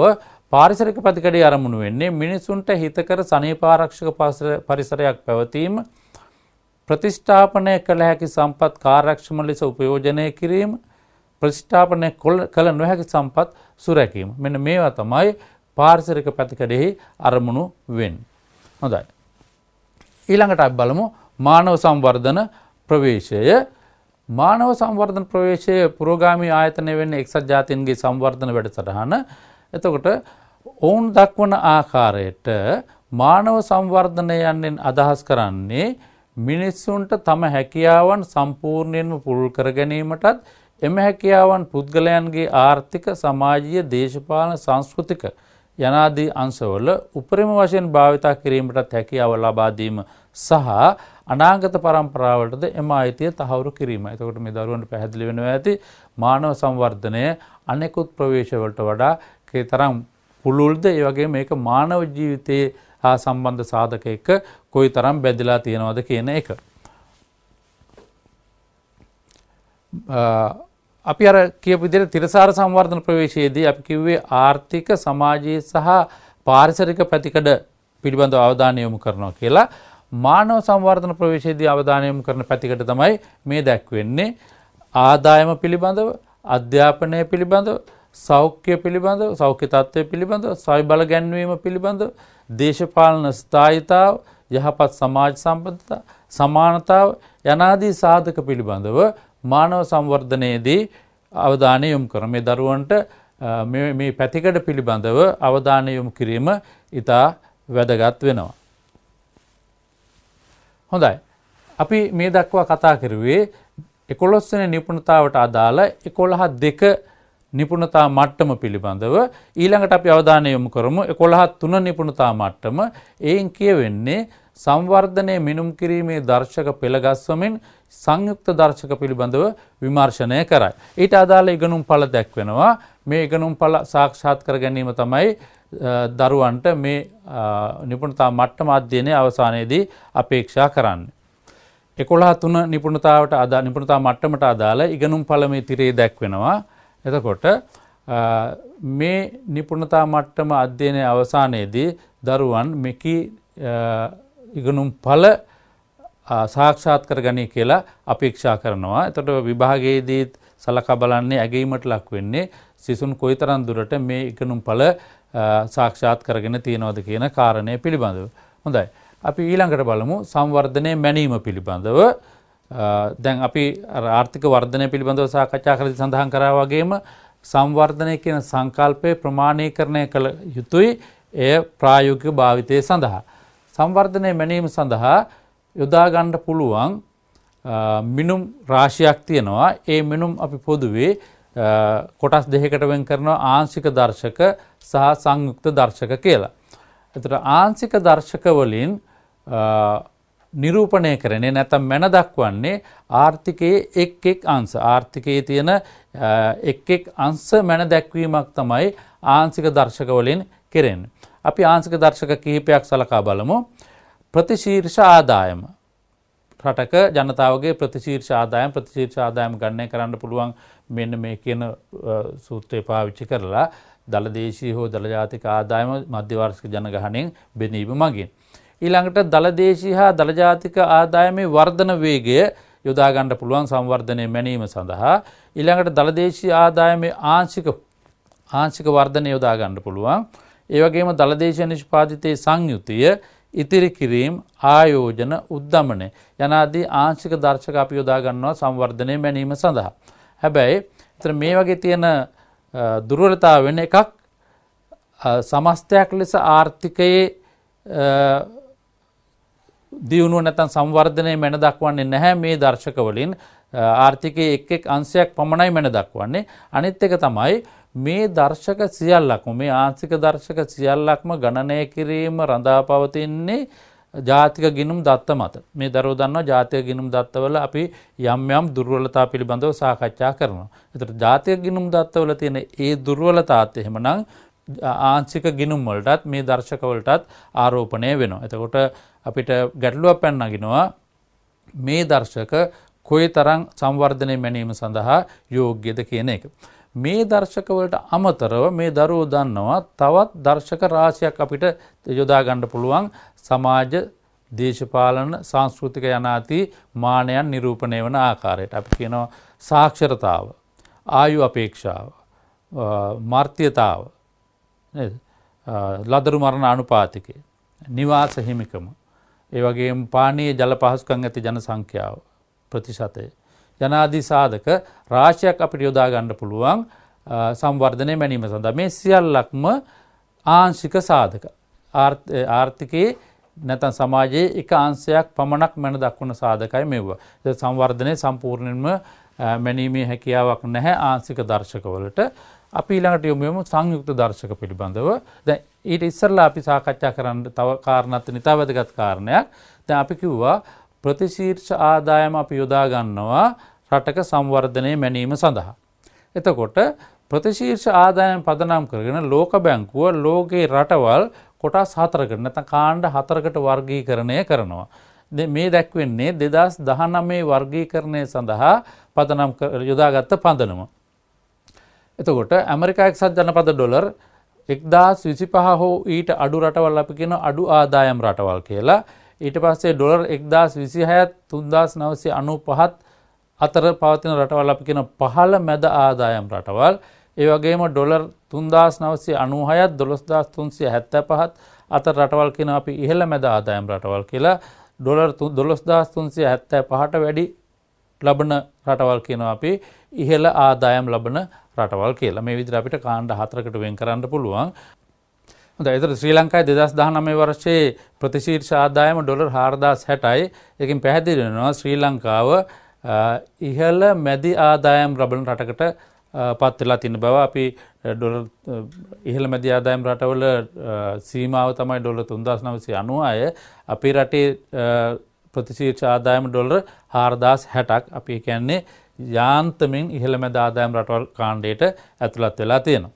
ඒතර මේ කාණ්ඩ කිරීම පදනම් කරගෙන අපිට පුළුවන් ලෝකයේ සංවර්ධනය වන රටවල් හඳුනා ගන්න ඉහළ ආදායම් ලබන රටවල් කාණ්ඩය හැර අනෙක් සියලුම රටවල් සැලකෙන්නේ සංවර්ධනය වන රටවල් විදියට. අපිට සංවර්ධනය වන රටවලට ආවේනික පොදු ලක්ෂණ ගණනාවක් හඳුනා ගන්න පුළුවන්. එකක් තමයි ජනතාවගේ ජීවන මට්ටම පහළ මට්ටමක පැවතීම. අපි මේ දරුවන්ට පුළුවන් අපි සංවර්ධිත රටවල ලක්ෂණ පිළිබඳව කතා කරුවා. ඒ ලක්ෂණත් එක්ක මේ ලක්ෂණ සංසන්දනය කරලා බලන්න පුළුවන්. එතෙන්දී අපි කිව්වා ජීවන මට්ටම ඉහළ මට්ටමක පවතිනවා කියලා ජීවන තත්ත්වය. දැන් සංවර්ධනය වන රටවල ජනතාවගේ ජීවන තත්ත්වය පහළ මට්ටමක පැවතීම පොදු ලක්ෂණයක්. ඒ අරුණහම සම්පත්වල ඵලදායීතාව පහළ මට්ටමක තිබීම, ජනගහන වර්ධනය ඉහළ අගයක් ගැනීම, යපුම් අනුපාතය ඉහළ අගයක් ගැනීම, කෘෂි නිෂ්පාදන සහ ප්‍රාථමික භාණ්ඩ අපනයන මත ආර්ථිකය රඳා පැවතීම, ග්‍රාමීය ණය ගැතිභාවය, වෙළඳපොළ අපූර්ණතා පැවතීම, පරාදීන හා අස්ථාවර ජාත්‍යන්තර ආර්ථික සම්බන්ධතා, ආදායම් ව්‍යාප්ති විෂමතාවක් පැවතීම. මෙන්න මේවා තමයි සංවර්ධනය වන රටවලට පොදු ලක්ෂණ වෙන්නේ. මේ දරුවන්ට මේ ලක්ෂණ ශ්‍රී ලංකාවත් එක්ක සංසන්දනය කරලා බලන්න පුළුවන්. මේ ලක්ෂණ මතක තබා ගැනීම ඉතා වැදගත් වෙනවා. ඊළඟට අපි බලමු මානව සංවර්ධන දර්ශකය. සංවර්ධනය මැනීම සඳහා යොදා ගන්නා සංයුක්ත දර්ශකයක් මානව සංවර්ධන දර්ශකය. මේ දර්ශකය ලෝකේ රටවල මානව සංවර්ධනයේ තත්ත්වය පිළිබිඹු කරන සමාහාර දර්ශකයක්. මානව සංවර්ධන ප්‍රවේශය අනුව මානව හැකියාවන් පුළුල් කිරීමෙන් ඔවුන්ගේ තේරීම් පරාසයත් අවස්ථාත් පුළුල් කිරීම මානව සංවර්ධන වේ. අපි මීට ඉස්සෙල්ලා මානව සංවර්ධනය පිළිබඳව හැඳින්වුවා. ඒතර මානව සංවර්ධනයේදී කියවෙන්නේ මානව හැකියාවන් පුළුල් කිරීමෙන් ඔවුන්ගේ තේරීම් පරාසයත් අවස්ථාත් පුළුල් කිරීම කියන එක. ඒතර මානව සංවර්ධනයේට මානයන් රාශියක් ඇතුළත් වෙනවා. ඒ ඇතුළත් වෙන මානයන් රාශිය අතුරින් ප්‍රධාන කාරණා තුනක්, ප්‍රධාන සාධක තුනක් යොදාගෙන තමයි මානව සංවර්ධන දර්ශකය ගොඩනංවලා තියෙන්නේ. ඒ සාධක වෙන්නේ සෞඛ්‍ය, දැනුම, ජීවන මට්ටම. සෞඛ්‍ය, දැනුම, ජීවන මට්ටම යන සාධක තමයි මානව සංවර්ධන දර්ශකයේ ගණනය කිරීමේදී පදනම් කරගන්නේ. මේ සාධක පදනම් කරගෙන එක්සත් ජාතීන්ගේ සංවර්ධන වැඩසටහන 1990 වර්ෂයේ සිට මානව සංවර්ධන දර්ශකයේ ගණනය කරලා ප්‍රකාශයට පත් කරනවා. එතකොට මානව සංවර්ධන දර්ශකයේ ගණනය කිරීමේදී ඒ මානය අපි කියවා සෞඛ්‍ය, දැනුම සහ ජීවන මට්ටම කියන මානයන් තුන අපි යොදා ගන්නවා මානව සංවර්ධන දර්ශකයේ ගණනය කිරීමේදී කියලා. එතකොට ඒ මානයන් ගණනය කිරීම සඳහා වෙනත් උපදර්ශක යොදා ගන්නවා. දැන් සෞඛ්‍ය කියන මානය ගණනය කිරීම සඳහා උපතේදී ආයු අපේක්ෂාව කියන උපදර්ශකය යොදා ගන්නවා. ඒ වගේම දැනුම කියන මානය ප්‍රමාණීකරණය කිරීම සඳහා පාසල් අධ්‍යාපනය ලැබූ වසර ගණනේ මධ්‍යනාගයත් පාසල් අධ්‍යාපනය ලැබීමට ප්‍රවේශ වන දරුවෙකු අධ්‍යාපනයේ නිරත වෙති අපේක්ෂිත වසර ගණනත් කියන උපදර්ශක දෙක යොදා ගන්නවා. ඒ වගේම ජීවන මට්ටම මැනීම සඳහා ක්‍රය ශක්ති සාම්‍ය ප්‍රතිචීත දරජාතික ආදායම ඇමරිකන් එක්සත් ජනපද ඩොලර් වලින් භාවිතා කරනවා. එතකොට මෙන්න මේ උපදර්ශක ඉස්සලා පළමු මේ උපදර්ශක ගණනය කරනවා. ඊට පස්සේ ඒ උපදර්ශක යොදාගෙන ඒ උපදර්ශකවල ගුණෝත්තර මධ්‍යන්නේ තමයි අපි මානව සංවර්ධන දර්ශකයේ විදියට ලබා ගන්න. එම උපදර්ශකවල ගුණෝත්තර මධ්‍යන්නේ අපි කියනවා මානව සංවර්ධන දර්ශකයේ කී විදියට ගණනය කරන්න. දැන් මේ විදියට ගණනය කරන මානව සංවර්ධන දර්ශකයේ අගය පදනම් කරගෙන එක්සත් ජාතීන්ගේ සංවර්ධන වැඩසටහන ලෝකේ රටවල් මානව සංවර්ධන මට්ටම් 4ක් යටතේ වර්ගීකරණය කරනවා. ඊතා ඉහළ මානව සංවර්ධනයක් සහිත රටවල්. එතකොට ඒ කාණ්ඩයට අයිති වෙන්නේ මානව සංවර්ධන දර්ශකය 0.8 හෝ ඊට ඉහළ රටවල්. ඊළඟට ඉහළ මානව සංවර්ධනයක් සහිත රටවල් HDI යගේ 0.798 සිට 7 දක්වා වන රටවල්. ඒ විදිහටම මධ්‍යම මානව සංවර්ධනයක් සහිත රටවලුත් මෙන්න මේ කියන මානව සංවර්ධන දර්ශක අගයට අදාළ රටවල්. ඒ වගේම අනෙක් රටවල් පහළ මානව සංවර්ධනයක් සහිත රටවල්. ඒ රටවල HDI අගය 0.549 හෝ ඊට වඩා අඩුයි. මේ විදිහට අපිට මේ විදිහට එක්සත් ජාතීන්ගේ සංවර්ධන වැඩසටහන මානව සංවර්ධන දර්ශකයේ අගය පදනම් කරගෙන ලෝකයේ රටවල් කාණ්ඩ 4කට වර්ගීකරණය කරනවා. දැන් අපි බලමු ඒ වර්ගීකරණය අතර ශ්‍රී ලංකාව ඉන්නේ කොතනද කියලා. 2019 වර්ෂයට අදාළව ශ්‍රී ලංකාවේ මානව සංවර්ධන දර්ශකයේ අගය 0.78 අපි ලබාගෙන ඇති ස්ථානය 71. මේ ගණනය කිරීමට යොදා ගන්නා රටවල් අතරින් අපි ශ්‍රී ලංකාව 71 වෙනි ස්ථානයේ ඉන්නවා. එතකොට මේ අගය අනුව අපිට පැහැදිලි වෙනවා ශ්‍රී ලංකාව ඉහළ මානව සංවර්ධනයක් සහිත රටක් බවට පත් වෙලා තියෙනවා. ඒ වගේම අපි මීට වර්ෂ 10කට මීට දශකයකට පෙර සංසන්දනය කරලා බැලුවොත් එහෙම 2010 වර්ෂයේදී HDI යගේ ශ්‍රී ලංකාවේ 0.658යි අපි ලබාගෙන තිබිච්ච ස්ථානය 91. ඒ අනුව පැහැදිලි වෙනවා දශකයක් කාලය තුළ අපි ස්ථාන 21කින් ඉහළට ඇවිත් ඉන්නවා. ස්ථාන 20කින් උඩට ඇවිත් තියෙනවා. ඒ කියන්නේ පහුගිය වර්ෂ දශකය තුළ ශ්‍රී ලංකාවේ මානව සංවර්ධනයේ තරම වැඩි වර්ධනය වෙලා තියෙනවායි කියන එක. හොඳයි. ඊළඟට අපි බලමු මානව සංවර්ධන දර්ශකයේ ප්‍රබලතා සහ දුබලතා මොනවද කියලා. එකක් අපි ඉස්සෙල්ලා ප්‍රබලතා බලමු. රටවල් අතර සැසඳීමේදී සංවර්ධනයේ මනින වඩාත් තොරතුරු සහිත නිර්ණායකයෙකි. එතකොට අපිට HDI මානව සංවර්ධන දර්ශකය භාවිත කරලා රටවල විවිධ HDI එක ගණනය කිරීමේදී අපි සාධක ගණනාවක් යොදා ගන්නවා, උපදර්ශක ගණනාවක් යොදා ගන්නවා කිව්වා. එතකොට අපිට පුළුවන් ඒ උපදර්ශකවල අගයන් පදනම් කරගෙන රටවල් සංසන්දනය කරන්න. උපතේදී ආයු අපේක්ෂාවේ තරම කොහොමද? අධ්‍යාපන මට්ටම කොහොමද?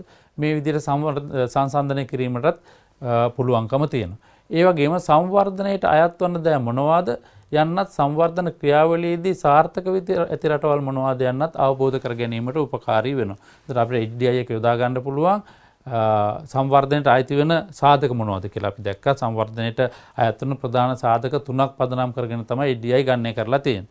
ඒතර අපිට ඒ සාධක අඳුනා ගන්න පුළුවන්. ඒ වගේම අපිට පුළුවන් සංවර්ධන ක්‍රියාවලියේදී සාර්ථක වෙලා තියෙන්නේ මොනවද? උපතේදී ආයු අපේක්ෂාව අතින් සාර්ථක මොකද්ද? අධ්‍යාපන මට්ටම අතින් සාර්ථක වෙලා තියෙන්නේ මොන රටද? යනාදී විදිහට අපිට රටවල් අතර අඳුනා ගැනීමක් කරන්නත් පුළුවන්. ආදායම් පමණක් නොව සංවර්ධනයේදී වැදගත් වන ආයු අපේක්ෂාව, සාක්ෂරතාව, සෞඛ්‍ය, අධ්‍යාපන යන සාධකද සැලකිල්ලට ගෙන තිබීම. එතකොට අපි සංවර්ධනය මැනීමේදී ඉතා වැදගත් වන සාධක රාශියක් මේ දර්ශකයේදී සැලකිලිට අරන් තියෙනවා. ඒකත් මේ දර්ශකයේ තියෙන වැදගත්කම. ඊට අමතරව දර්ශකයේ අගය පදනම් කරගෙන ලෝකීය රටවල් වර්ගීකරණය කළ හැකි වීම. අපි ඉස්සෙල්ලා දැක්කා ලෝකීය රටවල් කාණ්ඩ 4කට වර්ගීකරණය කළා. ඒ අනුව අපිට ඉතා ඉහළ මානව සංවර්ධනයක් සහිත, ඉහළ මානව සංවර්ධනයක් සහිත, මධ්‍ය මානව සංවර්ධනයක් සහිත සහ අඩු මානව සංවර්ධනයක් සහිත රටවල් වෙන වෙනම හඳුනා ගැනීමේ හැකියාව තියෙනවා මේ මානව සංවර්ධන දර්ශකීයගේ පදනම් කරගෙන. ඊළඟට බලමු මේකේ දුබලතා මොනවද කියලා. මේක මුලින්ම කිව්වා සමාහාර මිනුමක් කියලා. සාධක ගණනාවක් සංයුක්ත කරලා ගොඩනගා ගත්ත මිනුමක්.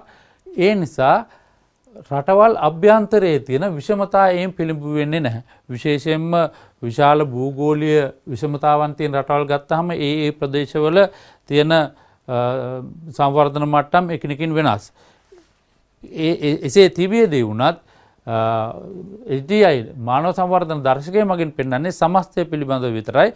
ප්‍රාදේශීය වශයෙන් තියෙන විෂමතා ඒ මගින් පිළිඹු වෙන්නේ නැහැ. ඒ වගේම විචල්‍යවල ගුණාත්මක වෙනස්කම සැලකිල්ලට ගන්නෙ නැහැ. දර්ශකයේ ගණනය කිරීමේදී යොදා ගන්නා සාධකවල ප්‍රමාණාත්මක අගේ පමණයි අපි යොදා ගන්න. ඒ අරුණහම මේ වගේ ගුණාත්මක බව සැලකිල්ලට ගන්නෙ නැහැ. විශේෂයෙන්ම උදාහරණ විදිහට අපි ගත්තොත් එහෙම පාසල් අධ්‍යාපනයේ ගුණාත්මක බව අපි සැලකිල්ලට ගන්නෙ නැහැ. ප්‍රමාණාත්මක අගේ විතරයි සැලකිල්ලට ගන්න. ඒ වගේම සෞඛ්‍ය සේවාවන්ගේ ගුණාත්මක බව අපි සැලකිල්ලට ගන්නෙ නැහැ. මේ විදිහට විචල්‍යවල ගුණාත්මක බව සැලකිල්ලට නොගැනීමත් මේ දර්ශකයේ තියෙන තව දුර්වලතාවයි. ඊළඟට අධ්‍යාපනයේ මිනුම් කිරීමේදී අතරමඟදී පාසල් යන සංඛ්‍යාව සැලකිල්ලට නොගැනීම. සංවර්ධනය වන රටවල බොහෝ විට දක්නට තියෙන ලක්ෂණයක් තමයි අතරමඟදී පාසල් යන සංඛ්‍යාව සැලකිය යුතු තරමකින් ඉහළාගයක් ගන්නවා. නමුත් මේක HDI ගණනය කිරීමේ දී සැලකිල්ලට නොගැනීමත් තව දුර්වලතාවක් විදිහට සලකනවා. ඒ අරුණහම සංවර්ධනය කෙරෙහි බලපාන වැදගත් විචල්‍යයක් වන පරිසර පැතිකඩ සැලකිල්ලට නොගැනීම. අපි ඉස්සලා කිව්වා තිරසාර සංවර්ධන ප්‍රවේශයේදී පරිසර සාධකයේ සැලකිල්ලට ගැනීම ඉතා වැදගත් කියලා. නමුත් මානව සංවර්ධන ප්‍රවේශයේදී මේ පරිසරය පිළිබඳව සැලකිල්ලක් දක්වා නොතිබීමත් එක දුර්වලතාවක් විදිහට සලකනවා. ඊළඟට අවසාන වශයෙන් අපි කතා කරන්නේ සන්තුෂ්ටි දර්ශකය පිළිබඳව. 2008 වර්ෂයේදී භූතානය විසින් තමයි මේ දර්ශකය හඳුන්වලා දීලා තියෙන්නේ. ඒ තරම් ප්‍රචලිතව යොදා ගන්න දර්ශකයක් නොවුනත් මේ දර්ශකයේ තියෙන ඇතුළත තියෙන සාධක පිළිබඳව සැලකිල්ලට ගත්තාම සංවර්ධනයේ විශේෂ තත්වයක් පිළිඹු කරන නිසා මේ පිළිබඳව අවධානය යොමු කිරීමත් වැදගත් වෙනවා. දර්ශකයේ ගණනය කිරීමට මෙන්න මේ කියන සාධක තමයි පදනම් කරගෙන තියෙන්නේ. මානසික සංසෘෂ්ටිය, කාලය භාවිත කරන ආකාරය, සමාජීය සම්බන්ධතා, සංස්කෘතිය, සෞඛ්‍ය, අධ්‍යාපනය, පරිසරය, ජීවන තත්ත්වය සහ යාපාලනය කියන සාධක. එතකොට මේ දරුවන්ට මතකයි තව අමතරව දරුවන්ට කියවලා හොයාගන්න පුළුවන් 2008 වර්ෂයේදී ශ්‍රී ලංකාවෙත් ගණනය කෙරුවා සෞභාග්‍ය දර්ශකය කියලා. මේ වගේම මානව සංවර්ධන දර්ශකයට ඇතුළත් නොවූ සාධක ගණනාවක් ඇතුළත් කරලා සංවර්ධනය මනීමේ මිනුමක් විදියට.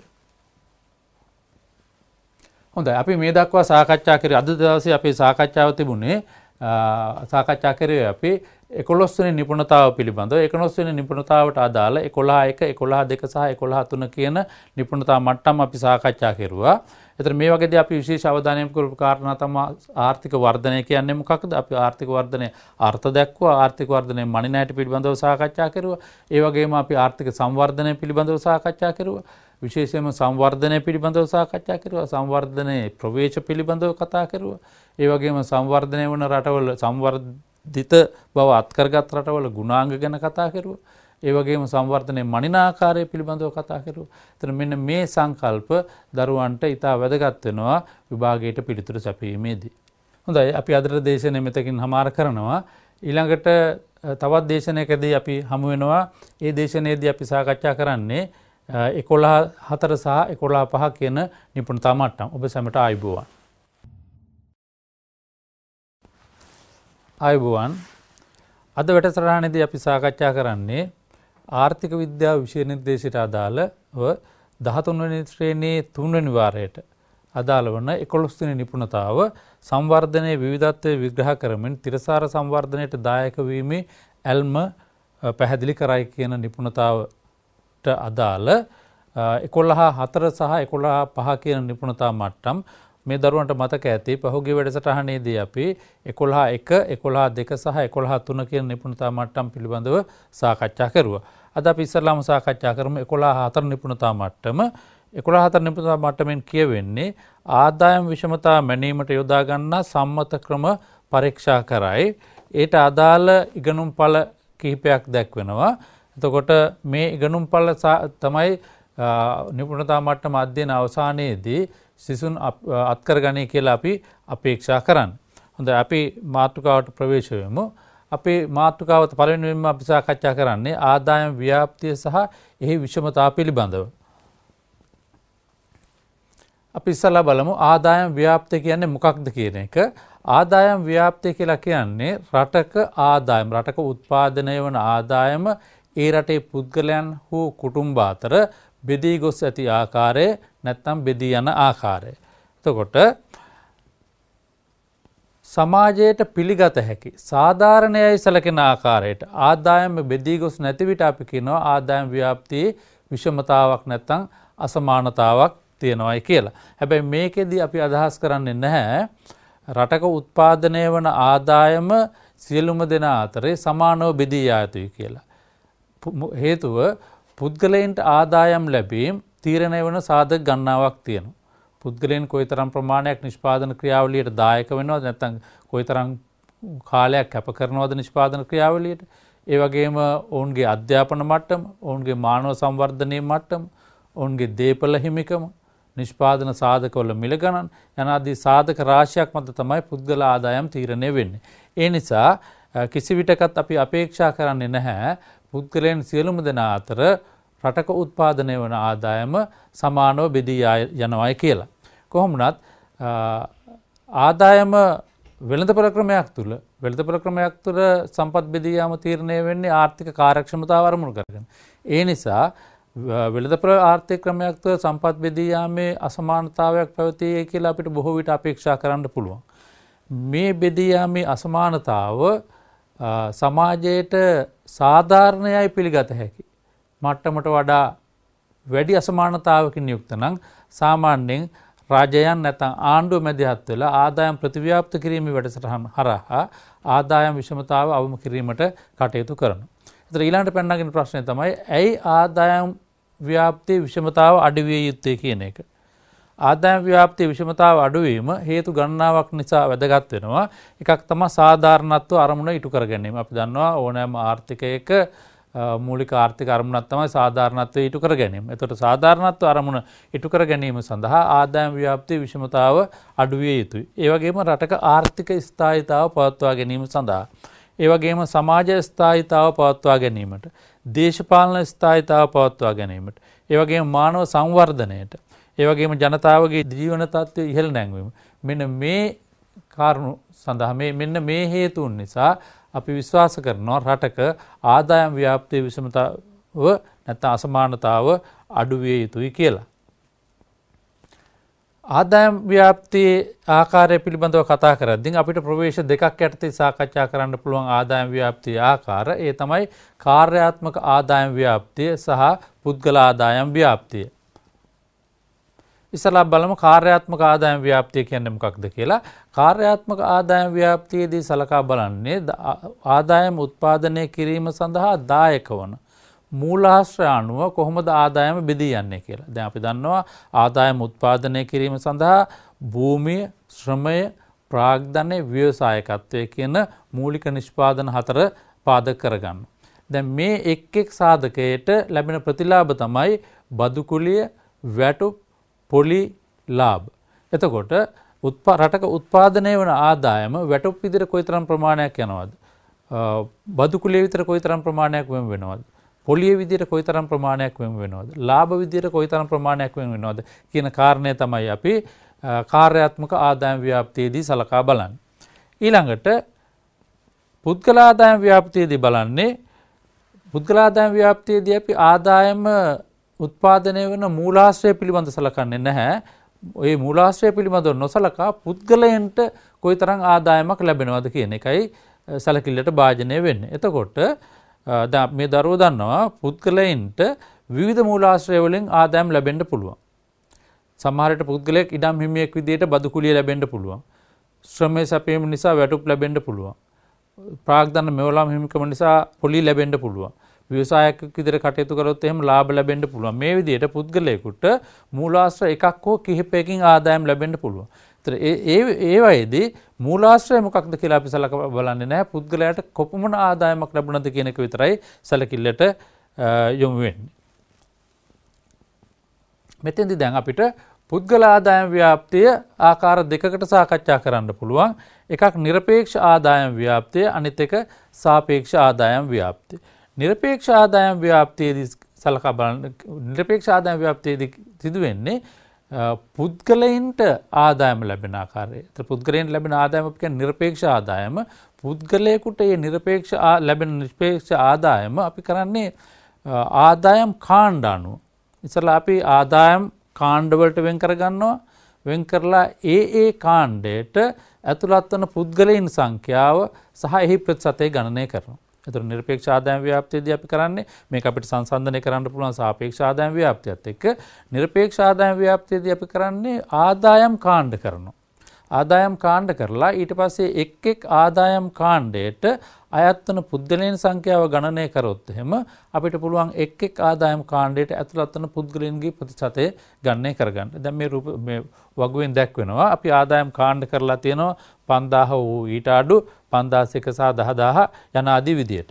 ඊට පස්සේ මේ එක් කාණ්ඩයට අයත් වන පුද්ගලයන්ගේ ප්‍රතිශතය තමයි මේ දකුණු පස තීරුවේ දැක්වෙන්නේ. පළවෙනි ආදායම් කාණ්ඩයට අයත් වන පුද්ගලයන් සංඛ්‍යාව 10%. දෙවෙනි කාණ්ඩයට 130 යන ආදී වශයෙන් අපිට මේ එක් ආදායම් කාණ්ඩයට අයත් වන පුද්ගලයන්ගේ ප්‍රතිශතය දක්වන්න පුළුවන්. මොකක්ද මේකෙදි වැදගත්කම? මෙහෙම දැක්වීමේ වැදගත්කම. අපිට පුළුවන් ආර්ථිකයේ අඩුම ආදායම් ලබන ප්‍රතිශතයත් වැඩිම ආදායම් ලබන ප්‍රතිශතයත් හඳුනා ගන්න පුළුවන්. ඒතර ආදායම් කාණ්ඩ බැලුවාම අඩුම ආදායම් ලබන ප්‍රතිශතයයි ඉහළම ආදායම් ලබන ප්‍රතිශතයයි අතර විශාල වෙනසක් තියෙනවා නම් අපි කියනවා ආදායම් ව්‍යාප්තියේ සැලකිය යුතු වෙනසක් තියෙනවායි කියලා. ඒ වගේම වැඩිම කුටුම්බ ප්‍රතිශතයක් හිමි කරගන්න ආදායම් පරාසය නිශ්චය කරන්නත් පුළුවන්. ඒතර ආදායම් ප්‍රතිශත තීරුවේ වැඩිම සංඛ්‍යාව වැඩිම ප්‍රතිශතයක් ඇතුළත් වන ආදායම් කාණ්ඩය මොකක්ද කියලා අපිට නිශ්චය කරන්න පුළුවන්. ඒ ඇරුණාම මේකේ වඩාත් වැදගත්කම තමයි ආර්ථිකයේ සිටින දිලිඳු පුද්ගලයන් හෝ කුටුම්බ හඳුනා ගැනීමට මේ ඉවහල් කරගන්න පුළුවන්. එතෙන්දී අපි කරන්නේ අපි නිශ්චය කරනවා යම් ආදායම් මට්ටමක් ආදායම් දරිද්‍රතා රේඛාව විදියට ඒ දරිද්‍රතා රේඛාව ඇතුළත් වන ආදායම් කාණ්ඩයට වඩා පහළින් ඇති ආදායම් කාණ්ඩයට ඇතුළත් වන පුද්ගලයන්ගේ ප්‍රතිශතය තමයි අපි දිලිඳු ප්‍රතිශතය විදියට හඳුනාගන්නේ. ඒතර නිරපේක්ෂ දරිද්‍රතා ආපාතය හඳුනා ගැනීම සඳහා අපිට මේ නිරපේක්ෂ ආදායම් ව්‍යාප්තිය යොදා ගන්න පුළුවන්. ඊළඟට බලමු සාපේක්ෂ ආදායම් ව්‍යාප්තිය. සාපේක්ෂ ආදායම් ව්‍යාප්තිය සිදු කරන්නේ ආදායම් අනුව පෙළගස්වනු ලබන පුද්ගල කාණ්ඩ. ඉස්සරලා අපි නිරපේක්ෂ ආදායම් ව්‍යාප්තියදී අපි පෙළගැස්සේ ආදායම් කාණ්ඩ. නමුත් සාපේක්ෂ ආදායම් ව්‍යාප්තිය අපි පෙළගස්වන්නේ පුද්ගල කාණ්ඩ. ආදායම් මට්ටම් අනුව අපි පුද්ගලයේ ආරෝහණ හෝ අවරෝහණ පිළිවෙලට පෙළගස්වලා ඊට පස්සේ අපි ආදායම් පුද්ගලයන් නැත්නම් කුටුම්බ කාණ්ඩවලට වෙන් කරනවා. සාමාන්‍ය ක්‍රමය තමයි දශමක විදියට වෙන් කිරීම. මෙන්න මේ විදියට පළමු වන 10%, දෙවන 10%, මේ විදියට අපිට පුළුවන් දශමක වලට වෙන් කරන්න පුද්ගලයන් නැත්නම් කුටුම්බ වෙන් කරලා ඊට පස්සේ අපි කරන්නේ එක් එක් කුටුම්බයට මුළු ආදායමෙන් හිමි වන ප්‍රතිශතය ගණනය කරන්න පුළුවන්. මේ විදියට එක් එක් කාණ්ඩයට පළවෙනි කාණ්ඩයට හිමි වන ප්‍රතිශතය 2.5%. දෙවන ප්‍රතිශතයට හිමි වන දෙවන කාණ්ඩයට හිමි වන ප්‍රතිශතය 5%. යනාදී විදියට එක් එක් කාණ්ඩයට මුළු ආදායමෙන් හිමි වන ප්‍රතිශතය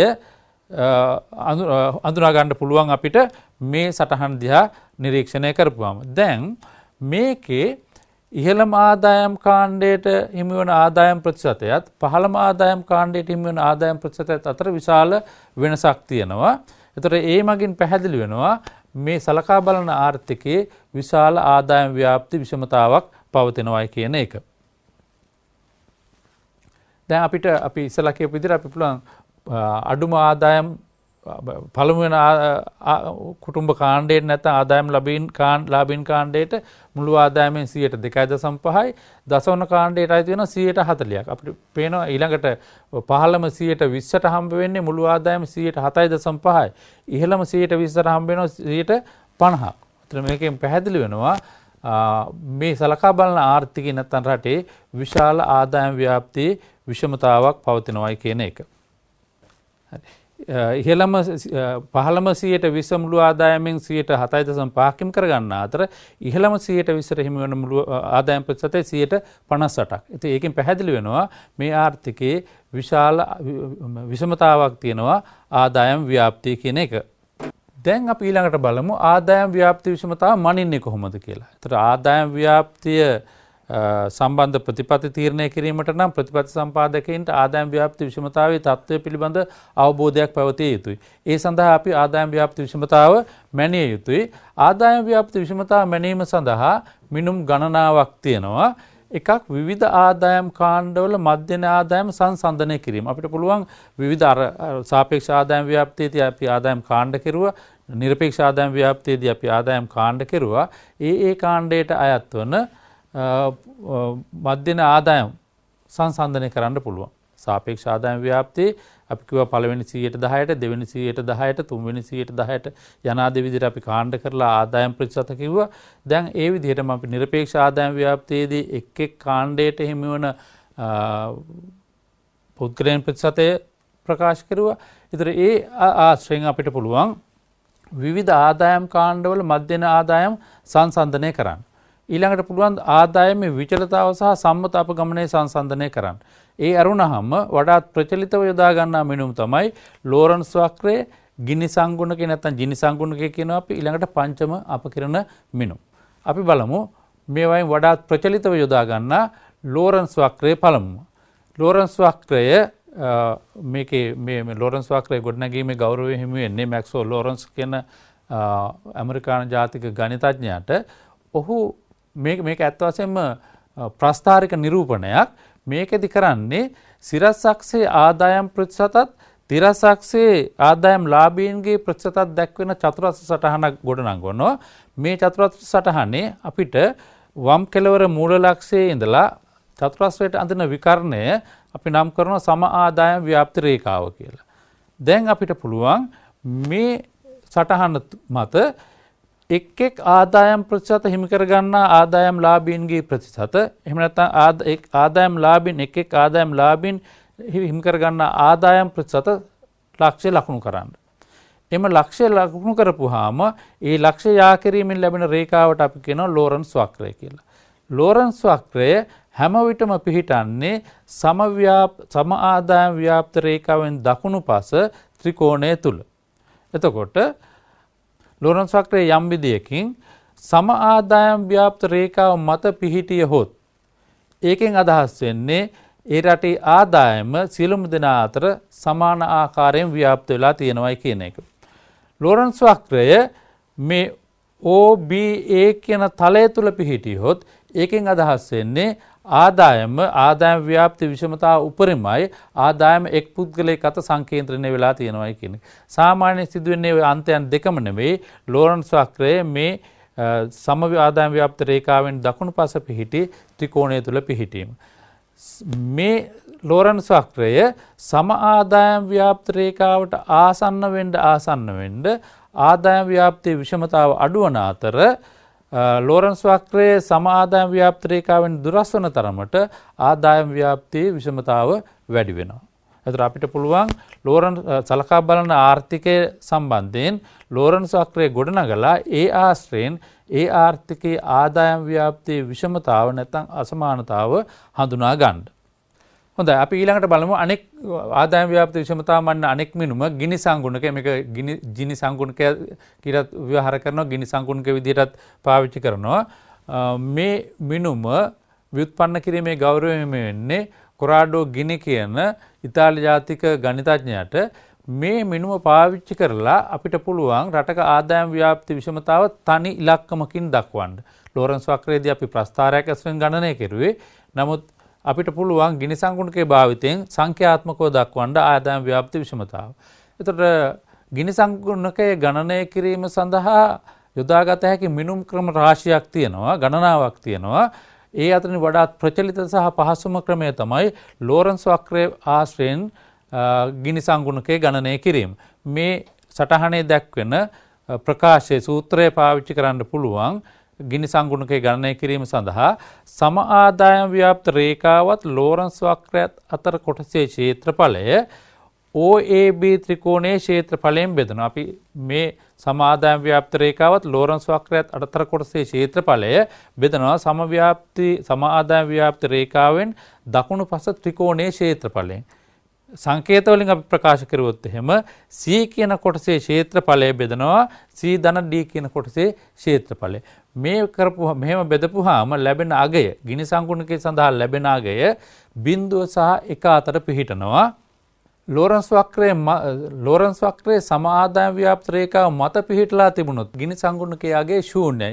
ඒකට හේතුව තමයි ලෝරන්ට්ස් වක්‍රයත් සම ආදායම් ව්‍යාප්ත රේඛාවත් අතර ක්ෂේත්‍රඵලයේ ශූන්‍ය වෙන නිසා ගිනි සංගුණකයේ අගය ශූන්‍ය වෙනවා. ගිනි සංගුණකයේ අගය ශූන්‍ය වුණොත් ඒකෙන් අදහස් වෙන්නේ ආදායම සියලුම දෙනා අතර සමාන ආකාරයෙන් බෙදී යනවා, සම ආදායම් ව්‍යාප්තියක් පවතිනවායි කියන එක.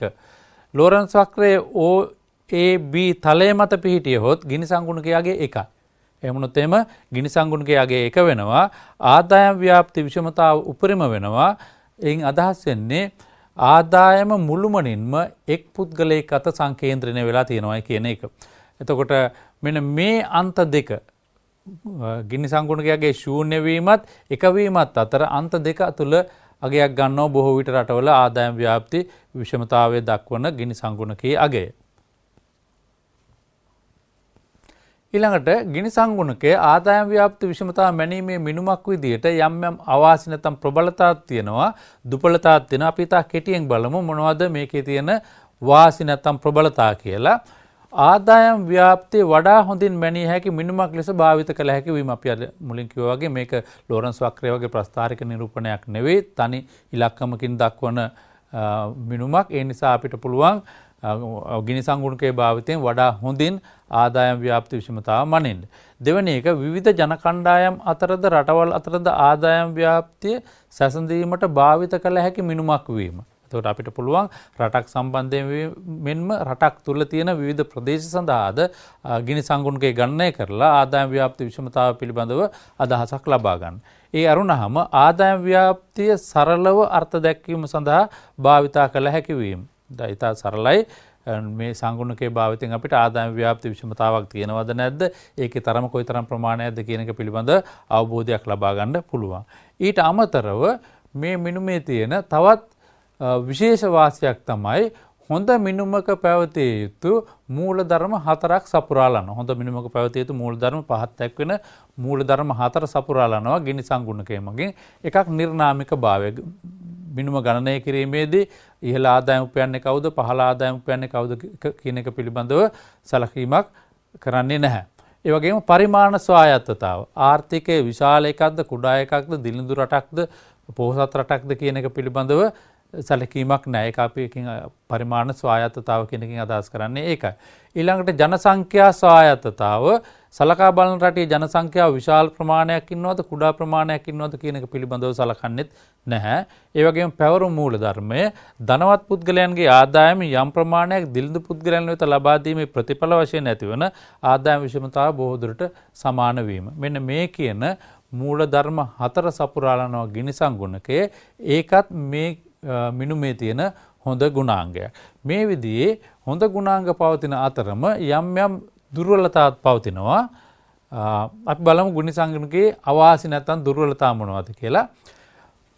එකක් තමයි භූගෝලීය වශයෙන් විවිධත්වයක් සහිත විශාල රටක් සඳහා ගණනය කරන ගිනි සංගුණකයේ අගයන් ආදායම් ව්‍යාප්තිය වෙනස් වීම නිසි අයුරින් පිළිබිඹු නොවීම. එතකොට භූගෝලීය වශයෙන් විශාල රටක විශාල භූගෝලීය වශයෙන් විෂමතා පවතින රටක ආදායම් ව්‍යාප්තිය නිසි ආකාරයෙන් පිළිබිඹු නොවීම මේකේ එක දුර්වලතාවක්.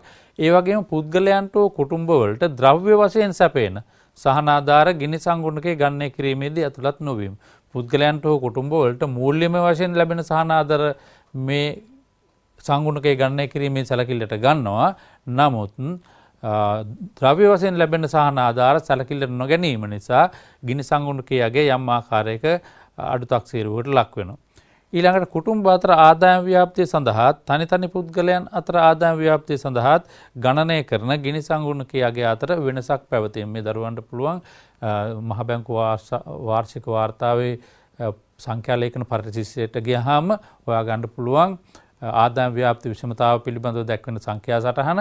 ඒ සටහනේ බලන්න ගිනි සංගුණකයේ අගය දෙකකින් දක්වලා තියෙනවා. එතකොට ඒ අගය කුටුම්බ වලට වෙනම එකක් දැක්වෙනවා. ඒ වගේම තනි පුද්ගලයන්ට වෙනම අගයක් දැක්වෙනවා ගිනි සංගුණකයේ සඳහා. මේ දෙක අතරේ සැලකිය යුතු වෙනසක් තියෙනවා. ඒකත් මේකේ තියෙන දුර්වලතාවක්. හොඳයි. ඊළඟට ආදායම් ව්‍යාප්ති විෂමතාව ගණනය කිරීම සඳහා යොදා ගන්නා තවත් මිනුමක් තමයි පංචමක අපකිරණ අනුපාතකය. පංචමක අපකිරණ අනුපාතකයේ සාපේක්ෂ ආදායම් ව්‍යාප්තිය භාවිතයෙන් අපිට මේක ගණනය කරන්න පුළුවන්. මේකෙදී අපි කරන්නේ ආදායම් ලාභින් පන්ති 5කට වර්ග කරනවා. පහළම ආදායම් ලබන පන්තියකට අපි කියන පළමු වන පංචකය, පහළ මැදි ආදායම් ලබන පන්තිය දෙවන පංචමකය, මැදි ආදායම් ලබන පන්තිය තුන්වන පංචමකය. මේ විදිහට අපිට ආදායම් ලබන්නන් කොටස් 5කට අපි කියන පංචමක කියලා පංචමක 5කට වෙන් කරනවා. පංචමක 5කට වෙන් කරලා ඊට පස්සේ අපිට පුළුවන් ඒ එක් පංචමකයට හිමිවන සාමාන්‍ය මාසික ආදායම ගණනය කරන්න. පහළම පංචමකයට හිමි සාමාන්‍ය මාසික ආදායම, පහළ මැදි පංචමකයට හිමි සාමාන්‍ය මාසික ආදායම. මේ විදිහට සාමාන්‍ය මාසික ආදායම් ගණනය කරලා ඊට පස්සේ ඒ ඇසුරෙන් අපිට පුළුවන් පංචමක අපකිරණ අනුපාතය ලබා ගන්න. එතකොට පංචමක අපකිරණ අනුපාතය අපි ලබා ගන්නේ ඉහළ ආදායම් පන්තියට හිමි සාමාන්‍ය මාසික ආදායම බෙදනවා පහළ ආදායම් පන්තියට හිමි සාමාන්‍ය මාසික ආදායම. එතකොට මෙහෙම ලැබෙන අගයට අපි කියනවා පංචමක අපකිරණ මිනුම් කියලා. මේ ලැබෙන අගේ එක වුණොත් එහෙම ඒකෙන් අදහස් වෙන්නේ මේ පන්ති දෙකටම ලැබෙන ආදායම සමානයි කියන එක. මේ අගේ එකට වඩා විශාල වුණොත් එහෙම මේකෙන් අදහස් වෙන්නේ ආදායම් ව්‍යාප්තිය මේ පන්ති දෙක අතර විෂමතාවක් තියෙනවායි කියන එක. එතකොට මේ මිනුමෙන් දැක්වෙන්නේ ඉහළ පංචමකයේ ආදායම පහළ පංචමකයේ ආදායමෙන් කී ගුණයක්ද කියන එක තමයි ප්‍රකාශ වෙන්නේ. හොඳයි, මේ සටහනේ දැක්වෙන්නේ ශ්‍රී ලංකාවේ ආදායම් ව්‍යාප්තිය වර්ෂ ගණනාවක ආදායම් ව්‍යාප්තිය දශක 5ක පමණ ආදායම් ව්‍යාප්තිය මේකේ දැක්වෙනවා. එතකොට අපි මේ 2016 අලුත්ම සංඛ්‍යා ලේඛනය 2016 සංඛ්‍යා ලේඛනය දැක්වහම මේ දරුවන්ට පේනවා ඇති ආදායම් ව්‍යාප්තියේ සැලකිය යුතු විෂමතාවක් තියෙනවා. පළමුවෙනි දශමකයට හිමි වෙන්නේ 1.1.6යි. නමුත් 10 වන දශමකයට හිමි වෙනවා 35.4යි. එතන මේකෙන් පැහැදිලි වෙනවා 2016 වර්ෂයේදී ශ්‍රී ලංකාවේ ආදායම් ව්‍යාප්තියේ සැලකිය යුතු විෂමතාවක් තියෙනවා කියන එක. ඊට පස්සේ අපි මේ අනෙක් කාල ශ්‍රේණි දත්ත සැලකිල්ලට ගත්තාම දරුවන්ට පේනවා ඇති 1973 තමයි අඩුම ආදායම් ව්‍යාප්ති විෂමතාවක් දැක්වෙන්නේ. පළමු වන දශමකයට හිමි වැඩිම ආදායම් ලැබිලා තියෙන්නේ එම වර්ෂයේදී. ඉන් පස්සේ විශේෂයෙන් 1978න් පස්සේ කාලය තුල ශ්‍රී ලංකාවේ ආදායම් ව්‍යාප්තියේ සැලකිය යුතු ප්‍රමාණයකින් වැඩි වෙලා තියෙන බව පැහැදිලි වෙනවා මේ සංඛ්‍යා ලේඛනය දැක්කම. ආදායම් ව්‍යාප්ති විෂමතාවය මේ හැසිරීම අපිට ගිනි සංකුණකයේ ආශ්‍රිත නිරූපණය කරන්න පුළුවන්. මේ දරුවන්ට පේනවා දැන් 1973 තමයි ගිනි සංකුණකයේ අවමගය අරන් තියෙන්නේ. එතකොට අපි අර ඉස්සලා කියපු විදිහට ආදායම් ව්‍යාප්ති අඩු ආදායම් ව්‍යාප්ති විෂමතාවයේ අඩුම අවස්ථාව නිරූපණය වුණේ 1973. ඒ වර්ෂයට අදාළ ගිනි සංකුණකයේ කුටුම්බ සඳහා 0.35කුත් ආදායම් ලබන්න සඳහා 0.4කුත් වෙලා තියෙනවා. ඒ තමයි මේ ඉතිහාසයේ අඩුම අගය ගිනි සංකුණකයේ. ඉන්නතරව ගිනි සංකුණකයේ ක්‍රමෙන් වැඩිවීමක් පෙන්눔 කරන්නේ. ඒ මගනුත් නිරූපණය වෙන්නේ 1978න් පසු කාලය තුළ ශ්‍රී ලංකාවේ ආදායම් ව්‍යාප්තියේ සැලකිය යුතු විෂමතාවක් පවතින බවයි. හොඳයි අපි ඊළඟට නිපුණතා මට්ටම 11.5ට යොමු 11.5 නිපුණතා මට්ටමින් කියවෙන්නේ දරිද්‍රතා සංකල්පය විග්‍රහ කරමින් එය මිනුම් කරන ආකාරය දක්වයි. හොඳයි.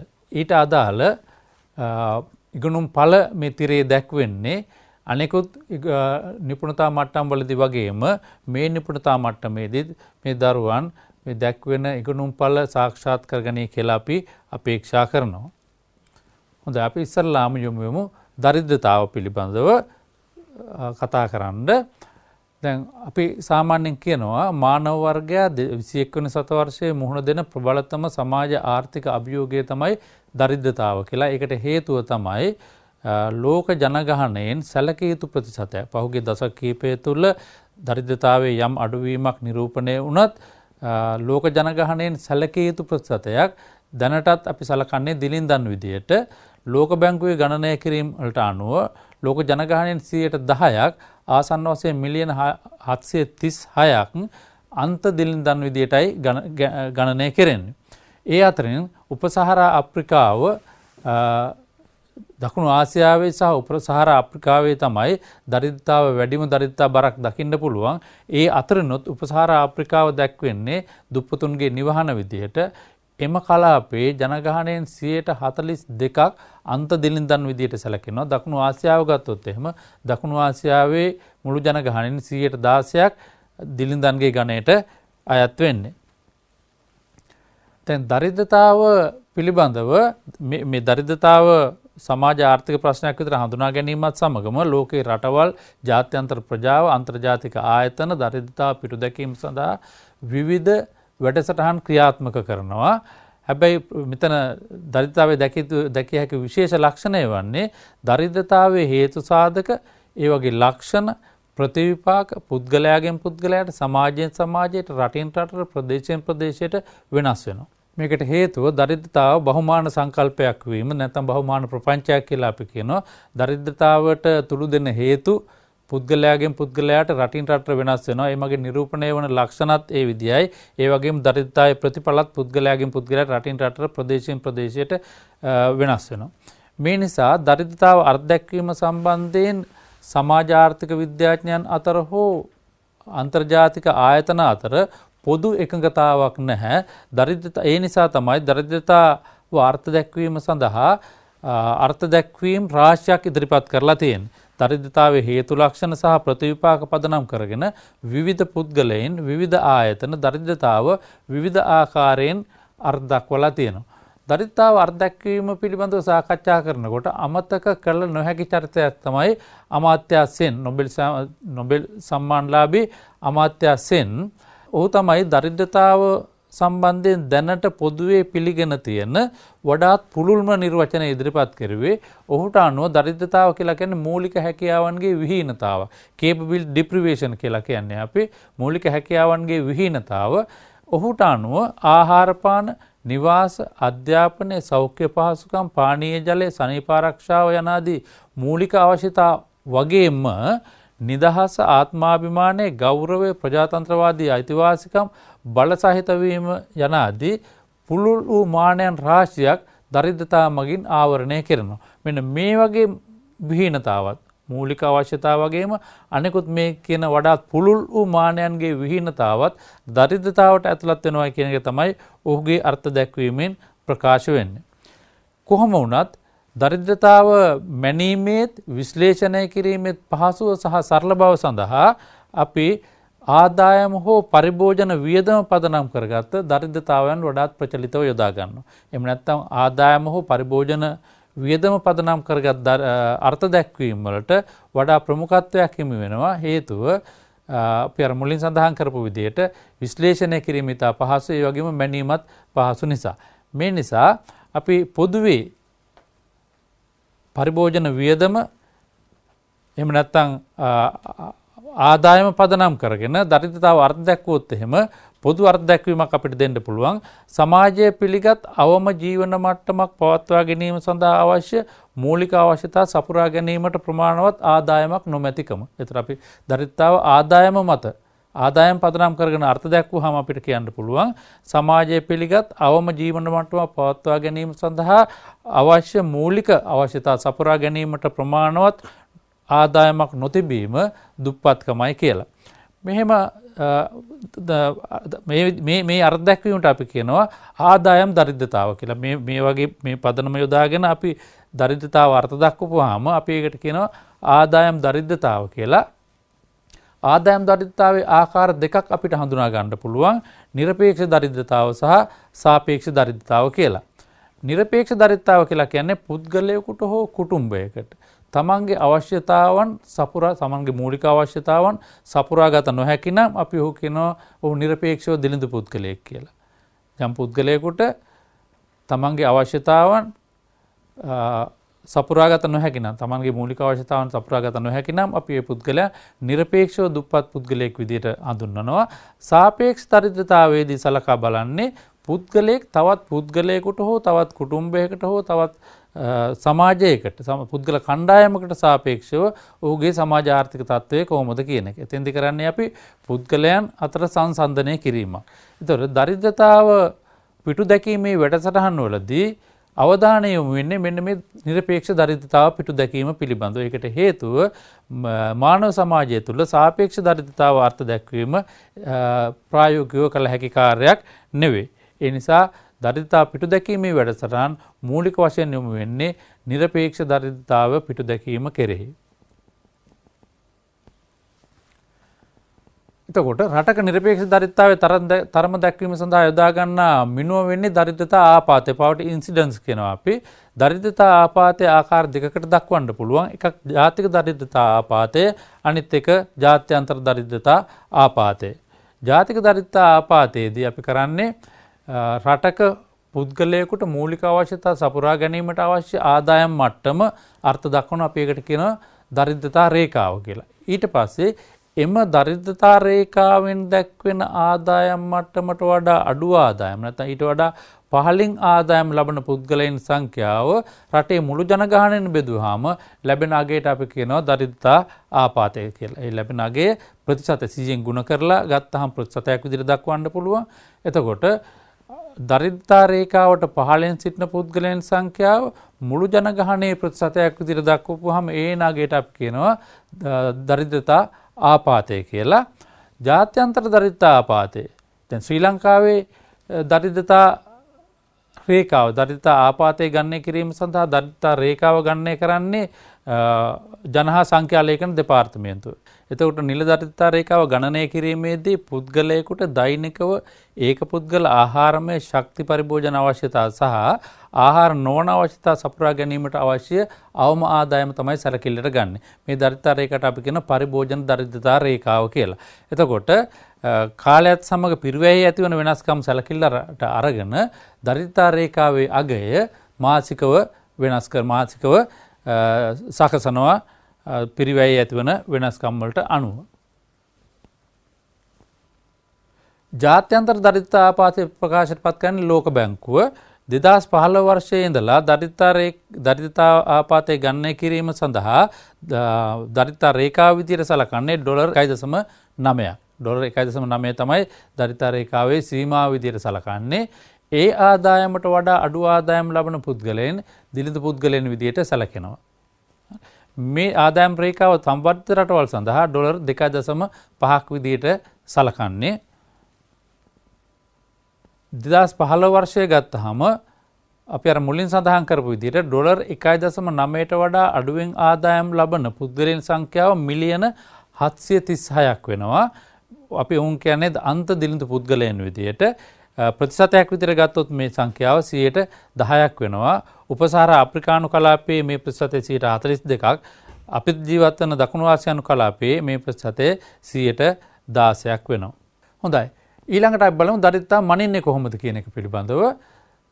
දරිද්‍රතා මැනීම සඳහා විවිධ මිනුම් ගොඩනංවලා තියෙනවා. දරිද්‍රතාව මැනීම සඳහා යොදා ගන්නා මිනුම් තීරණය වෙන්නේ දරිද්‍රතාව අර්ථ දක්වන්නේ කොහොමද කියන කාරණය මත.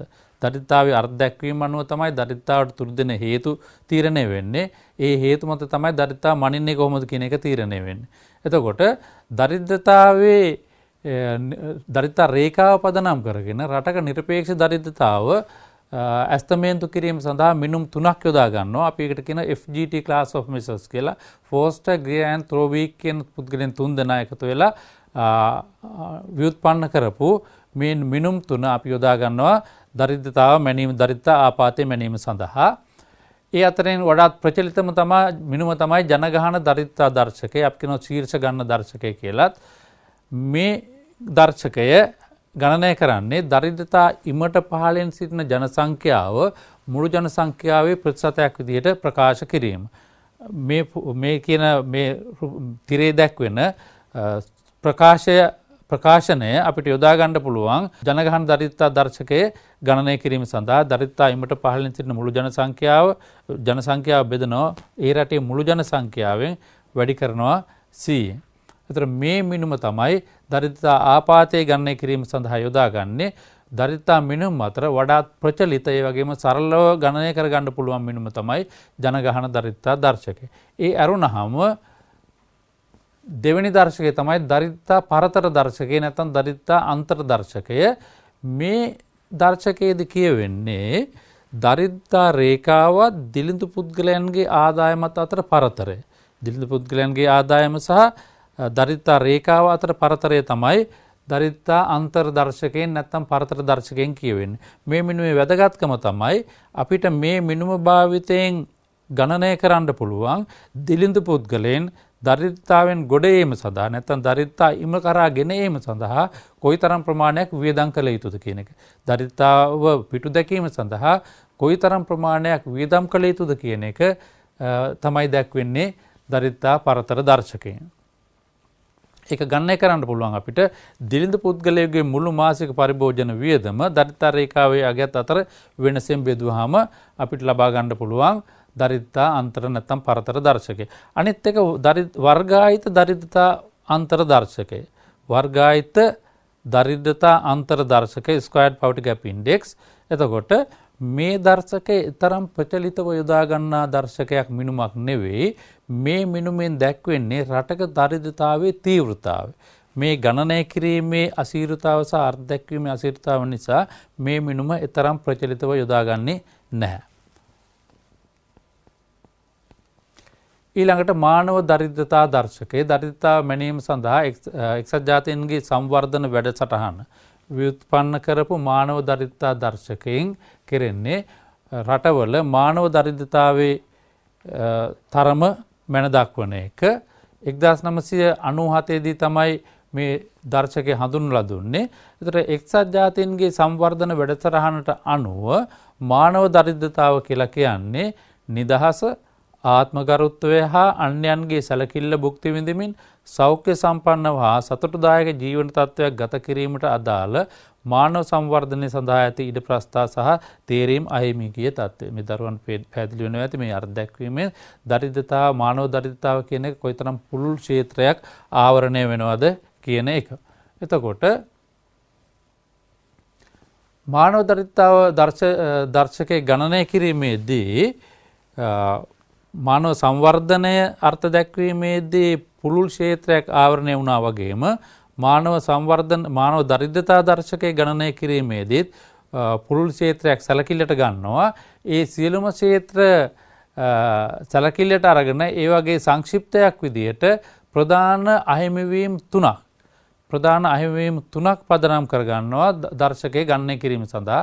ඒ තමයි දීර්ඝ හා සෞඛ්‍ය සම්පන්න ජීවිතයක් හිමි නොවීම, දැනුම නොමැතිවීම, යහපත් ජීවන තත්ත්වයක් සඳහා අවශ්‍ය සම්පත් අත්කර ගැනීමේ නොහැකියාව. මෙන්න මේ කියන මානයන් නැත්නම් ප්‍රධාන අහිමිවීම් 3 පදනම් කරගෙන තමයි එක්සත් ජාතීන්ගේ සංවර්ධන වැඩසටහන මේ මානව දරිද්‍රතා දර්ශකය ගණනය කරන්නේ. ඒතර මානව දරිද්‍රතා දර්ශකය ගණනය කිරීමේදී සංවර්ධනය සඳහා වන රටවල් සඳහා එක දර්ශකයකුත් සංවර්ධිත රටවල් සඳහා තව දර්ශකයකුත් ගණනය කරනවා. අපි බලමු ඒ දර්ශක වලට ඇතුළත් වෙන උපදර්ශක මොනවද කියලා. ඉස්සෙල්ලාම බලමු සංවර්ධනය වන රටවල් සඳහා ගොඩනංවන මානව දරිද්‍රතා දර්ශකයේ සංරචක මොනවද කියලා. පළවෙනි එක අවුරුදු 40ක් දක්වා ජීවත් නොවේයයි අනුමාන කරන අද උපදින ජන සංඛ්‍යාවේ ප්‍රතිශතය. අපිට මේක දර්ශකයක් විදිහට ගණනය කරගන්න පුළුවන්.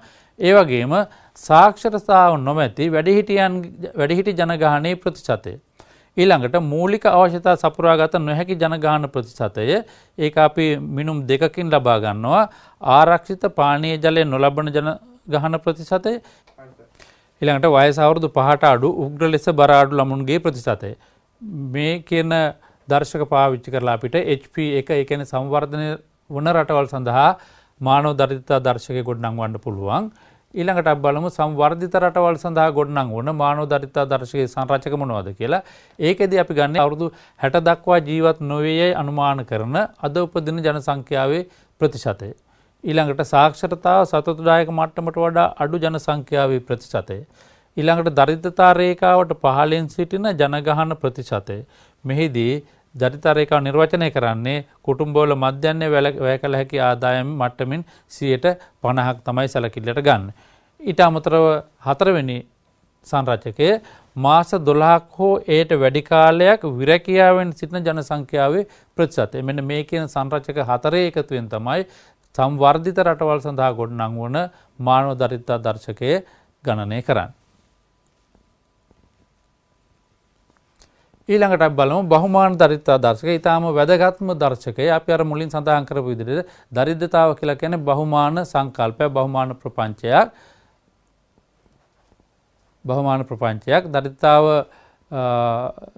දරිද්‍රතාව තීරණය වීම කරේ සාධක රාශියක් බලපානවා. අපි අර මුලින් කියපු විදිහට පුද්ගලයන් රටින් රටට මේවා වෙනස් වෙනවා. ඉතින් මෙන්න මේ වෙනස් වීම සැලකිල්ලට අරගෙන දරිද්‍රතාව මැනීම සඳහා ගොඩනංවලා තියෙන සංයුක්ත දර්ශකයක් තමයි බහුමාන දරිද්‍රතා දර්ශකය. මේ දර්ශකය 2010 වර්ෂයේදී එක්සත් ජාතීන්ගේ සංවර්ධන වැඩසටහන විසින් මානව සංවර්ධන වාර්තාවෙන් ප්‍රකාශයට පත් කෙරුවා. මේකේ පුරෝගාමීන් වෙන්නේ කේම්බ්‍රිජ් විශ්වවිද්‍යාලයේ සබීනා අල් කයිරේ සහ ජේම්ස් පෝස්ටර් කියන ආර්ථික විද්‍යාඥයින් දෙන්න. එතකොට දරිද්‍රතාව කෙරෙහි තුරු දෙන සාධක රාශියක් අතුරින් මේ දර්ශකයේ ගණනය කිරීමේදී මානයන් 3ක් යොදාගෙන තියෙනවා. සෞඛ්‍ය, අධ්‍යාපනය සහ ජීවන තත්ත්වය. සෞඛ්‍ය, අධ්‍යාපනය සහ ජීවන තත්ත්වය කියන මානයන් 3 යොදාගෙන තියෙනවා. ඒ මානයන් 3ටම සමාන අයුරින් බර තියලා තියෙනවා. 3න් එක බැගින් බර තියලා තියෙනවා. ඒකෙන් අදහස් වෙන්නේ මේ මානයන් 3ම දරිද්‍රතාව තීරණය වීමේදී සමාන ආකාරයෙන් බලපානවායි කියන එක. එතකොට එක් මානය ගණනය කිරීමේදී උපදර්ශක කිහිපයක් බැගින් යොදා ගන්නවා. සෞඛ්‍ය යන මානය මැනීම සඳහා උපදර්ශක දෙකක් යොදා ගන්නවා. අධ්‍යාපනය යන මානය මැනීමට උපදර්ශක දෙකකුත්, ජීවන තත්ත්වය මැනීමට උපදර්ශක 6කුත් යොදා ගන්නවා. ඒ දර්ශක තුල ඒවට සමාන ආකාරයෙන් බර තියලා තියෙනවා. අපි බලමු ඒ දර්ශකයේ උපදර්ශකයේ ගණනය කරලා තියෙන්නේ කොහොමද, ගණනය කිරීමට යොදා ගන්නා ලද තොරතුරු මොනවද, ඒවා බර තියලා තියෙන්නේ කොහොමද කියන එක. සෞඛ්‍ය යන මානය සඳහා උපදර්ශක දෙකක් ගණනය කරනවා. ළමා මර්ත්‍යතාව සහ පෝෂණය. අධ්‍යාපනය සඳහා පාසල් අධ්‍යාපනය සහ පාසල් යාම කියන උපදර්ශක දෙක යොදා ගන්නවා. ජීවන තත්ත්වය සඳහා උපදර්ශක 6ක් යොදා ගන්නවා. නිවසට විදුලි බයලේ තිබේද නැද්ද යන වගේ. ආරක්ෂිත පානීය ජලය ලබාගත නොහැකි බව හෝ පානීය ජලය සපයා ගැනීමට විනාඩි 30කට වැඩි කාලයක් ඇවිදීමට සිදුවෙනවාද යන්න. සනීප ආරක්ෂාව, නිවසේ බිම, කෑම පිසීමට යොදා ගන්නා ඉන්ධන, වත්කම්. මෙන්න මේ කියන සාධක තමයි ජීවන තත්ත්වය මැනීමට යොදාගන්නේ. ඒතර ජීවන තත්ත්වය මැනීමට යොදා ගන්නා මේ සාධක අතර සාධක ටික 18න් එක බැගින් බර තියලා තියෙනවා. මේ හැම එකක්ම 6න් එක බැගින් බර තියලා තියෙනවා. මේ විදිහට බර තියලා ලබා ගන්නා තොරතුරු භාවිතයෙන් අපිට පුළුවන් මානව දරිද්‍රතා දර්ශකය බහුමාන දරිද්‍රතා දර්ශකය ගණනය කරන්න. එතකොට මේ දර්ශකවල මේ උපදර්ශකවල බර තැබූ අගේ භාවිතයෙන් අපි ගණනය කරනවා ඉස්සලා විහීනතා දර්ශකය. විහීනතා දර්ශකයේ ඩිප්‍රිවේෂන් ඉන්ඩෙක්ස් විහීනතා දර්ශකය ගණනය කරායින් පස්සේ ඒ දර්ශකයේ සඳහා ලැබෙන අගය 130ට වඩා වැඩි නම් ඒ වැඩි පුද්ගලයන් අපි දිලිඳු පුද්ගලයන් විදියට සලකනවා. මේ ඇත්තට මේ දර්ශකය ගණනය කරන්නේ පුද්ගලයන් සඳහා නෙවෙයි කුටුම්බ සඳහායි. එතකොට යම් කුටුම්බයක විහීනතා දර්ශකයේ අගය 30ට වඩා විශාල නම් ඒ කුටුම්බය දිලිඳු කුටුම්බයක් විදියට සලකනවා. ඊට පස්සේ විහීනතා දර්ශකයේ අගය අපි ජනගහන දරිද්‍රතා දර්ශකයේ අගයෙන් ගුණ කරපුවාම බහුමාන දරිද්‍රතා දර්ශකය ගණනය කරන්න පුළුවන්. බහුමාන දරිද්‍රතා දර්ශකය ගණනය කරන අපි මේ ජනගහන දරිද්‍රතා දර්ශකය ඒ වලින් දැක්වෙන්නේ විහීනතා දර්ශකය මේ දෙකේ ගුණිතය තමයි බහුමාන දරිද්‍රතා දර්ශකය. හොඳයි. ඊළඟට අපි සලකා බලමු ශ්‍රී ලංකාවේ දරිද්‍රතාව පිළිබඳව. ශ්‍රී ලංකාවේ දරිද්‍රතාව පිළිබඳව දත්ත නිල වශයෙන් ප්‍රකාශයට පත් කරන්නේ ජනහා සංඛ්‍යාලේඛන දෙපාර්තමේන්තුව. ජනහා සංඛ්‍යාලේඛන දෙපාර්තමේන්තුවේ ගණනය කිරීම් වලට අනුව 2016 වර්ෂයේදී අපිට තියෙන අලුත්ම සංඛ්‍යාලේඛන 2016 වර්ෂයට අදාළව තියෙන්නේ මුළු ජනගහනයෙන් 4.1ක් දිලිඳු පුද්ගලයන් අංශ විදිහට ගත්තොත් එහෙම නාගරිකාංශයේ ජනගහනයෙන් 1.9කුත් ග්‍රාමීයාංශයේ ජනගහනයෙන් 4.3කුත් වතු අංශයේ ජනගහනයෙන් 8.8කුත් දිලිඳු පුද්ගලයන්. හරි. පහුගිය සමීක්ෂණ වාර්තා පිළිබඳ සැලකිලිට ගත්තාම පැහැදිලි වෙන කාරණයක් තමයි පහුගිය දශකයක පමණ කාලය තුළ ශ්‍රී ලංකාවේ දරිද්‍රතාව සැලකිය යුතු මට්ටමින් අඩු වෙලා තියෙනවා. සමස්තයක් විදිහට ගත්තාම ශ්‍රී ලංකාවේ 2009 ශ්‍රී ලංකාවේ දරිද්‍රතාවය 7.6යි 2016 වෙනකොට 4.1ක් දක්වා අඩු වෙලා තියෙනවා.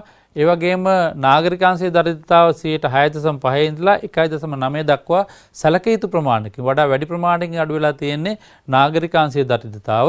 ග්‍රාමීයාංශයේ ගත්තොත් එහෙම 7.7 සිට 4.3 දක්වා අඩු වෙලා තියෙනවා. වතු අංශයේ 9.2 සිට 8.8 දක්වා ආන්තික අඩුවීමක් පෙන්눔 කරනවා. ඒතර මේකෙන් පැහැදිලි වෙනවා ශ්‍රී ලංකාවේ දරිද්‍රතා ආපාතය ගත්තොත් එහෙම වතු අංශයේ වැඩි අගයක් පෙන්눔 කළත් දරිද්‍රතා බර වැඩිපුරම තියෙන්නේ ග්‍රාමීයාංශයේ. ඒකට හේතුව තමයි ග්‍රාමීයාංශයේ ජනගහනය රටේ මුළු ජනගහනයේ 72ක් පමණ වෙනවා. ඒ නිසා ජනගහනය විදිහට ගත්තොත් එහෙම ජනගහනයේ වැඩිම බරක් තියෙන්නේ ග්‍රාමීයාංශයේ ආසන්න වශයෙන් ලක්ෂ 7ක් පමණ. ලක්ෂ 7ක් පමණ ග්‍රාමීය ජනගහනයෙන් දුප්පතුන් විදිහට සැලකෙන්නේ. නාගරිකාංශයේ 62,000ක් පමණත් වතු අංශයේ ග්‍රාමීයාංශයේ වතු අංශයේ 65,000ක් පමණ අගයකුත් ගන්නවා දුප්පත් පුද්ගලයන් සංඛ්‍යාව. හොඳයි. අපි ඉස්සෙල්ලා සඳහන් කරපු විදිහට දරිද්‍රතාව බර වැඩිම තියෙන ග්‍රාමීයාංශයේ ඒ බව පැහැදිලි වෙනවා. රටේ මුළු දරිද්‍රතාවට ග්‍රාමීයාංශයේ දායකත්වයේ තරම සැලකිල්ලට ගත්තාම රටේ මුළු දරිද්‍රතාවට නාගරිකාංශයේ දායකත්වය 8%ක් වනකොට ග්‍රාමීයාංශයේ දායකත්වය 82%ක්. වතු අංශයේ දායකත්වය 9.8%ක්. මේකෙන් පැහැදිලි වෙනවා මේ වරහන් තුල තියෙන සංඛ්‍යාව වලින් දැක්වෙන්නේ රටේ මුළු දරිද්‍රතාවට ඒ අංශයේ තියෙන දායකත්වය. එතකොට ග්‍රාමීය අංශය තමයි වැඩිම දායකත්වයක් සපයන්නේ. ඒකෙන් අදහස් වෙන්නේ ග්‍රාමීය අංශය තමයි දරිද්‍රතාව වැඩි වශයෙන්ම ව්‍යාප්ත වෙලා තියෙන්නේ කියන එක. පළාත් වශයෙන් ගත්තොත් එහෙම දරිද්‍රතාව අඩුම බස්නාහිර පළාත, ඒ වගේම දරිද්‍රතාව වැඩිම තියෙන්නේ උතුරු සහ නැගෙනහිර කියන පළාත් දෙකේ. ඊට අමතරව දකුණේ ගත්තොත් එහෙම ඌව සහ සබරගමු කියන පළාත්වල දරිද්‍රතාව සැලකිය යුතු මට්ටමක තියෙනවා. ඒ වගේම පහුගිය වර්ෂ කිහිපය ගත්තාම අපිට පැහැදිලි වෙනවා හැම පළාතකම දරිද්‍රතාවයේ සැලකිය යුතු අඩුවීමක් නිරූපණය කරනවා. වැඩිම අඩුවීම දක්න තියෙන්නේ බස්නාහිර පළාතේ. ඒ වගේම අනෙකුත් පළාත් ගත්තාම ඌව සහ සබරගම් පළාත්වල සැලකිය යුතු අඩුවීමක් පෙන්눔 කරනවා. නමුත් උතුරු සහ නැගෙනහිර පළාත්වල දරිද්‍රතාව තාම ඉතා ඉහළ මට්ටමක පවතින බව තමයි මේ සංඛ්‍යා දත්ත වලින් නිරූපණය වෙන්නේ. දිස්ත්‍රික්ක විදිහට ගත්තොත් එහෙම කිල්නොච්චි, මුලතිව්, මඩකලපුව, ත්‍රිකුණාමල දිස්ත්‍රික්කවල තමයි ඉහළම දරිද්‍රතාවක් දක්නට ලැබෙන්නේ.